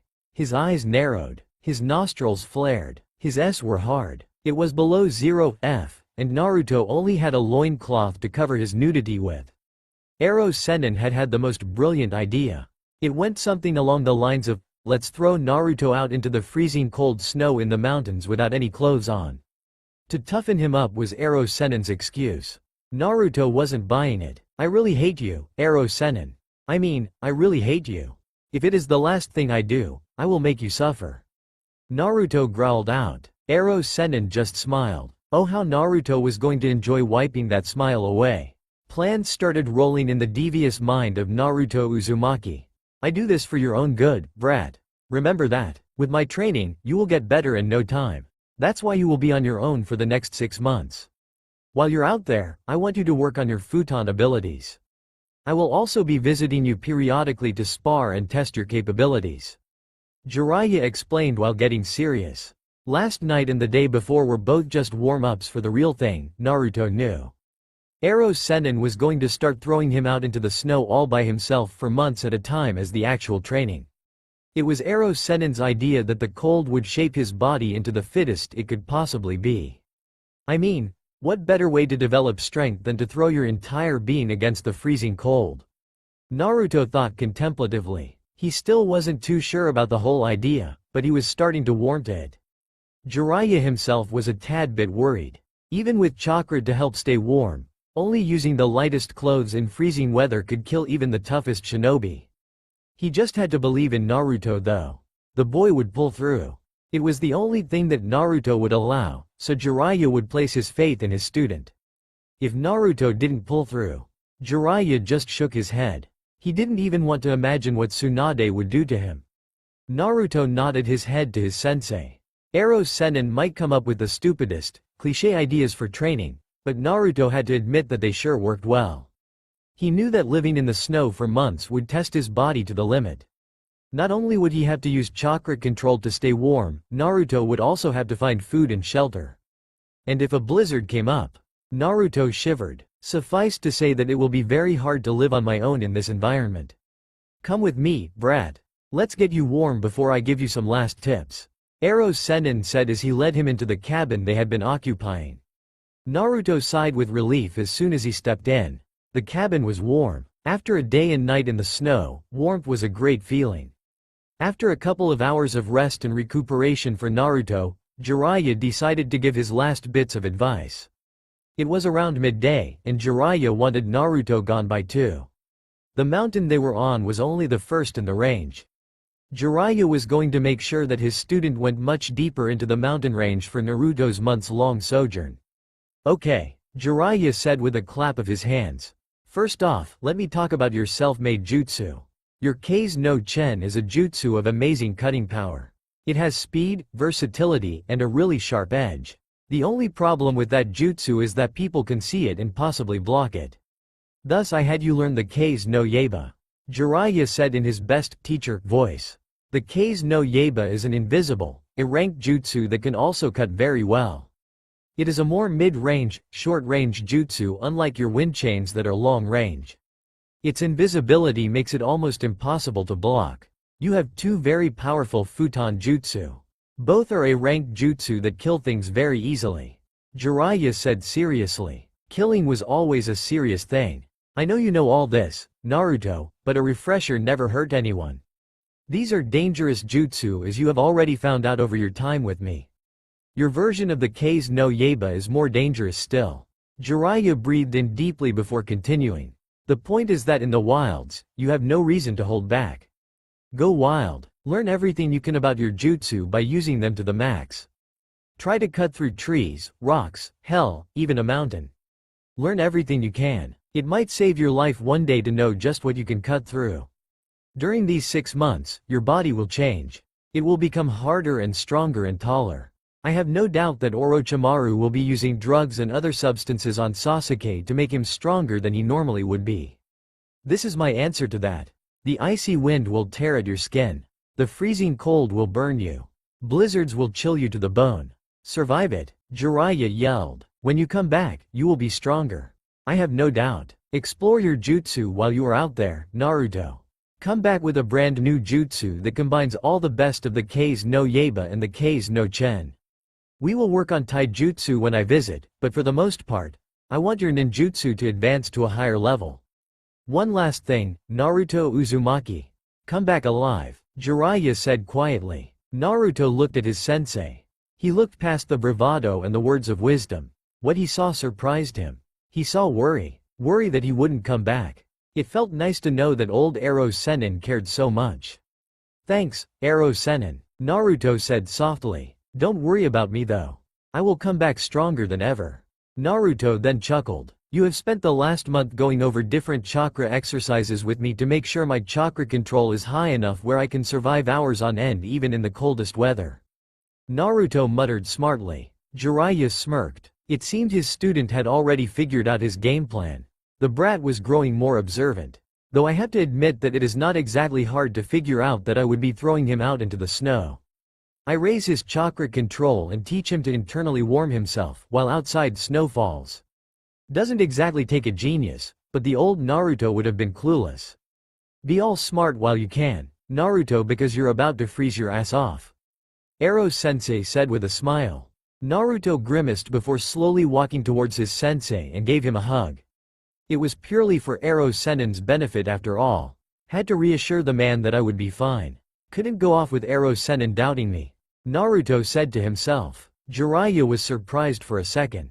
His godson really didn't do hugs very well. A genuine smile came over his face. No mockery, no perverseness, just a nice smile. Jiraiya hugged his godson back. Have fun, Naruto, Jiraiya said. Naruto looked back at Ero Sennin before leaving the cabin. They had shared a tender moment, but Naruto had no doubt that when he came back Ero Sennin would be trying to kick his ass again. Well, I better just get much stronger where he can't do that anymore. Naruto walked into the snow and ice with a smile on his face. He was headed deep into the mountain range. Week later. It's freaking cold, Naruto yelled out to the world. It's freaking cold, it's freaking cold, it's freaking cold, could be heard back. Naruto's eyes widened. Oh shit. He could already hear the rumbling of the mountain. He looked up, and he so wished he didn't. Why me? Naruto sobbed comedically. An avalanche was headed for his position. Naruto summoned all the speed he could before taking off. Flowing chakra through his legs increased the speed, but it still wasn't enough. The avalanche was growing bigger. It seems like it is time to get desperate. Naruto had been running down a mountain path with a drop-off to one side. The path circled the mountain, and Naruto's goal had been to reach the top. He wanted a nice view. His goal was temporarily set aside though because of his stupid scream. Now, his only option was to jump. He really didn't want to jump, but stupidity always has a price. Naruto jumped. Wah! Naruto yelled as he flew through the air. What a wonderful time to know how to fly, or at least glide like Temari knows how to do. Naruto thought in a brief moment of lucidity. After a couple of seconds of free falling, Naruto landed. Hard. At least it was only snow he landed in, or he might have broken his legs, and ribs, and arms. He landed sideways. I really hate Ero Sennin's training plans. Naruto grumbled as he got out of the snow. I haven't seen anything resembling food in 2 days. I haven't even found a damn cave to rest in. I am eating melted snow, which isn't bad by itself, but I have no fire to melt it fast. Naruto was in a really bad mood. At least the avalanche had stopped. GRMM. Or not. Naruto looked up. Overshadowing everything was snow, and it was falling fast. The tears came back. Why me? Naruto asked the world. He didn't get an answer. He got up and started running. As fast and reckless as he could, Naruto ran. Jumping over obstacles and jumping off edges quickly saw him at the bottom of the mountain. He continued running. About half a mile away was another mountain which he was heading for. He figured that he could climb the other mountain and be safe. He was very lucky that he was right. Gasping for breath at his reckless charge, Naruto stooped to catch his breath. That was not a fun run. He plopped down into the snow with the only thought in his mind being rest. He woke up 2 hours later, the coldest he had ever been in his life. His chakra techniques didn't work very well while he slept. Quickly restarting his chakra technique, Naruto waited a bit for his body to start warming up. He then looked around at his surroundings. He saw a lot of white, though he was glad to see that there were more trees higher up on the mountain that he had found himself on. Maybe he could find food. Naruto started climbing. Climbing a mountain was a lot more difficult than it sounds, and it sounded hard enough as it was. If there was no trail up a mountain, then climbing by hand became necessary. This meant that one hand has to be placed in front of the other while the feet keep the balance. It takes great physical strength to climb mountains this way. Blood, sweat, and tears, not to mention the cold, will all come into play in the humongous challenge of mountain climbing. Or a person could use chakra to vertically walk up the mountain.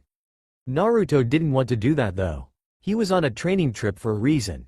It took Naruto about a day to reach the tree line. Step by painstaking step, Naruto had climbed 3/5 of the mountain. He was starving, bleeding, and quite cold. He wanted meat. Naruto set out to hunt. Night. Munch. How lucky. Naruto exclaimed. Bird sure can taste good. Naruto was sitting around a fire that had a staggering 6 sticks of wood to it. It wouldn't training if he just used fire to warm himself whenever he got cold after all. He had to face the elements head on. Naruto had found a cave a small distance away from the last of the trees. The place was perfect. Just outside of the cave was a ledge, and from that edge, the view was majestic. It looked out on a majority of the mountain range with what seemed like all the world in reach. The snow covering the mountains only enhanced the beauty. At night, the stars shone with a radiance Naruto had never seen before. All things considered, he had found the perfect home for his foray into the mountains. This is a nice life. I almost wish I could forget my past, abandon the future, and live my life here, under the stars. But, only for a moment. I would get bored fast in a life without trials. Naruto thought in amusement. He was laying on the snow under the starry sky. It was nice, but it could not last. He had finally found a place to stay. Tomorrow was the day his real training would start. Time to advance to the next level. 2 weeks later, the morning dawned as the sun peeked over the mountaintops, and Naruto Uzumaki was there to greet the dawn. He was sitting in a cross-legged position at the very edge of the ledge by his cave. Slowly, spinning around him were chains. They came from the palms of his hands as he focused on increasing his control. As time passed, more and more chains appeared until Naruto almost disappeared behind chains of wind. As noon approached, Naruto opened his eyes. The color of his jutsu met his eyes. He couldn't even see the mountains or snow surrounding him, for the jutsu took up the space. Multiple chains of wind surrounded him from all directions. Naruto smiled. Objective 1. Success. Naruto had taken Ero Sennin's words to heart. Explore your jutsu and then create one that combines the best of both, were Ero Sennin's words. Naruto was going to do just that. He was going to make sure his chained jutsu reached infamy. 1 month later. I love my genius, Naruto said with a smirk. Naruto was standing in a clearing with tree stumps and tree trunks all around him. He had just unleashed his jutsu, and the trees didn't exactly make it. Naruto raised his arm as he walked towards the only tree he had left standing. Slowly from halfway up his forearm, tiny chains of wind formed in a circle around his arm. They extended and combined until they reached 2 feet from his fingers' tips. A chain sword was formed. Naruto cut down the tree with a smile on his face. Oh, yes, I do love my genius, Naruto said with a laugh. 1 week later, Naruto was sitting inside his cave staring hard at the back wall. This particular wall bore the brunt of his annoyance. Naruto just couldn't get the stupid application to work right. Every time he tried to use the K's no Chen from his feet, it just wouldn't work. Naruto remembered Kakashi-sensei saying that chakra channeling was hardest from the feet, but this was ridiculous. Even using hundreds of clones was having no real help. After having come up with a close combat version of his chain jutsu, Naruto had figured that it would be cool to launch chains from his feet if the situation ever arose. It would definitely be surprising.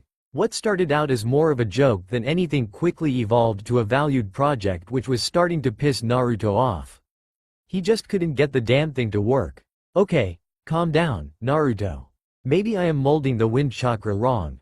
All the wind chakra I have used before has come from my hands, so it would make sense that I am doing it wrong from my feet. Naruto thought logically as he tried to calm himself down. He really hated not being able to do stuff. I guess it's back to the drawing board then until I can get this down. Naruto sighed as he walked out into the snow. 2 months later, Naruto was whistling happily as he explored one of the mountains he had never been to. Why shouldn't he be happy? Everything was going great. A month ago he had finally figured out how to use the K's no Chen from any part of his body. His physical conditioning was coming along well. He was pretty well accustomed to the cold by this time. Everything was going swell. Ero Sennin had even been by a few times and had seemed proud of his progress. He would have been doing even more training today, but his need for food had overruled his desire to train. Naruto was finding out that a person couldn't stay in one place too long eating all the animals, or the animals would eventually either leave or run out. Naruto needed food. He was hoping for a bear or deer, but bird sounded just as good. Naruto didn't even care what kind of bird anymore. He had pretty much eaten every kind that made their home in the mountains. Running through the snow, Naruto looked at his surroundings. Rocks and snow with the occasional tree were all he could see. It was slightly depressing. After the amazing view from his personal mountain, this mountain sucked. It could have sucked because he was at the base of the mountain whereas his mountain cave was at the top, but Naruto chose to ignore common sense this once. I really wish I could just sense where the animals are, but I guess not all people are born lucky. Naruto griped. I mean, I could just be like, find animal, and then I would have my supper, lunch, and breakfast. Naruto said excitedly. Then he remembered that he couldn't actually do that. He started sulking. Hunger does strange things to people. Looking up after coming out of his sulk, Naruto finally found what he was looking for. Food. It was only a bird, but any food was good food when the times are tough. Naruto quickly followed the bird on the ground as it flew through the air. Naruto was going to get it when it flew closer to his position. When the bird came into better view, Naruto's eyes widened slightly. He had actually never seen anything like it. It kinda looks like a bat, just bigger. Naruto thought quizzically. Oh well, food is food. He reasoned. Naruto timed it just right and threw a kunai at the bird right when it got closest to his position. He hit it. Grabbing up his prize, Naruto closely inspected it. He was right about the looking like a bat part. The bird had the weirdest wings he had ever seen. They extended from its back in the strangest pattern, and they weren't wings so much as sections of webbing. Holy shit, I just got an idea. Naruto said with a grin. 2 months later. Yo, brat, Jiraiya yelled out as he saw his apprentice coming into town. The last time Jiraiya had went to test his student, he had told him to come into town in the Land of Frost when his time in the mountains was up. It was time to see the results of training. Jiraiya had to admit to being impressed. Naruto had no shirt on as he entered town, and many of the girls were staring with slack-jawed awe. Jiraiya chuckled. His godson was starting to get the girls. The girls did have something to be impressed about. Naruto's body had been chiseled into perfect shape. Rock-hard muscles could be seen just about everywhere a muscle could be. Jiraiya couldn't be more proud as he saw one of the girls swoon when Naruto asked her for some water. Naruto was so going into his next book, maybe under the name of Ronio or something along those lines. Samantha didn't have much going for her. She lived in a small village in the small country of the Land of Frost. She knew everyone in her village, and most were pretty boring. The only thing she really had as a positive in her life was her sharp eyesight. Thus, she was the first to see the absolute god walking into the village. Samantha's eyes widened to epic proportions as her heart started beating faster, and a blush came to her cheeks. He is gorgeous, she inwardly squealed. Golden hair that fell to his neck. Abs of steel that shone in the sun. Biceps, oh how she wanted to squeeze his biceps. Pecs that looks amazing. And a body and face that had absolutely zero excess fat on it. And the best thing about the boy, he had no shirt on. Samantha was drooling. Samantha looked around to see her friends. And neighbors. And mom all staring at the blonde-haired person walking into their village. What? No fair. I saw him first. She was so not sharing this dude. Then the man, who actually looked younger than she first thought, did something that almost caused her to hyperventilate. He walked towards her. He's coming towards me. He's coming towards me. He's coming towards me. Do I look presentable? Is my hair straight? Do I have something in my teeth? She thought while panicking. Excuse me, miss. Do you know where I can get some water? The blonde-haired hunk asked her. Samantha did the only thing any sane girl would do in her position. She fainted. Naruto's sweat dropped. All he wanted was some water. Oh well, looks like I will just go over to where Ero Sennin is waiting. I can already see him getting out his notebook to take notes on this scene. Sigh. Naruto shook his head slightly as he walked over to his sensei. Yo, Ero Sennin, Naruto said tiredly. He hadn't gotten much sleep in the past 2 months. His newest jutsu had called to him whenever he tried to sleep. He just couldn't rest well until the jutsu was finished. Naruto could happily, and proudly, say that his newest jutsu was most likely his best yet.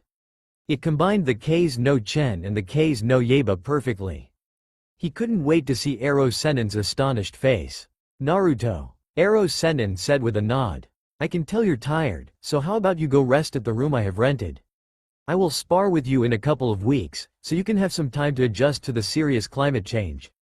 Going from -0°F weather to 50 degrees higher must be difficult. Naruto agreed gratefully. He wanted sleep, and he was going to get it.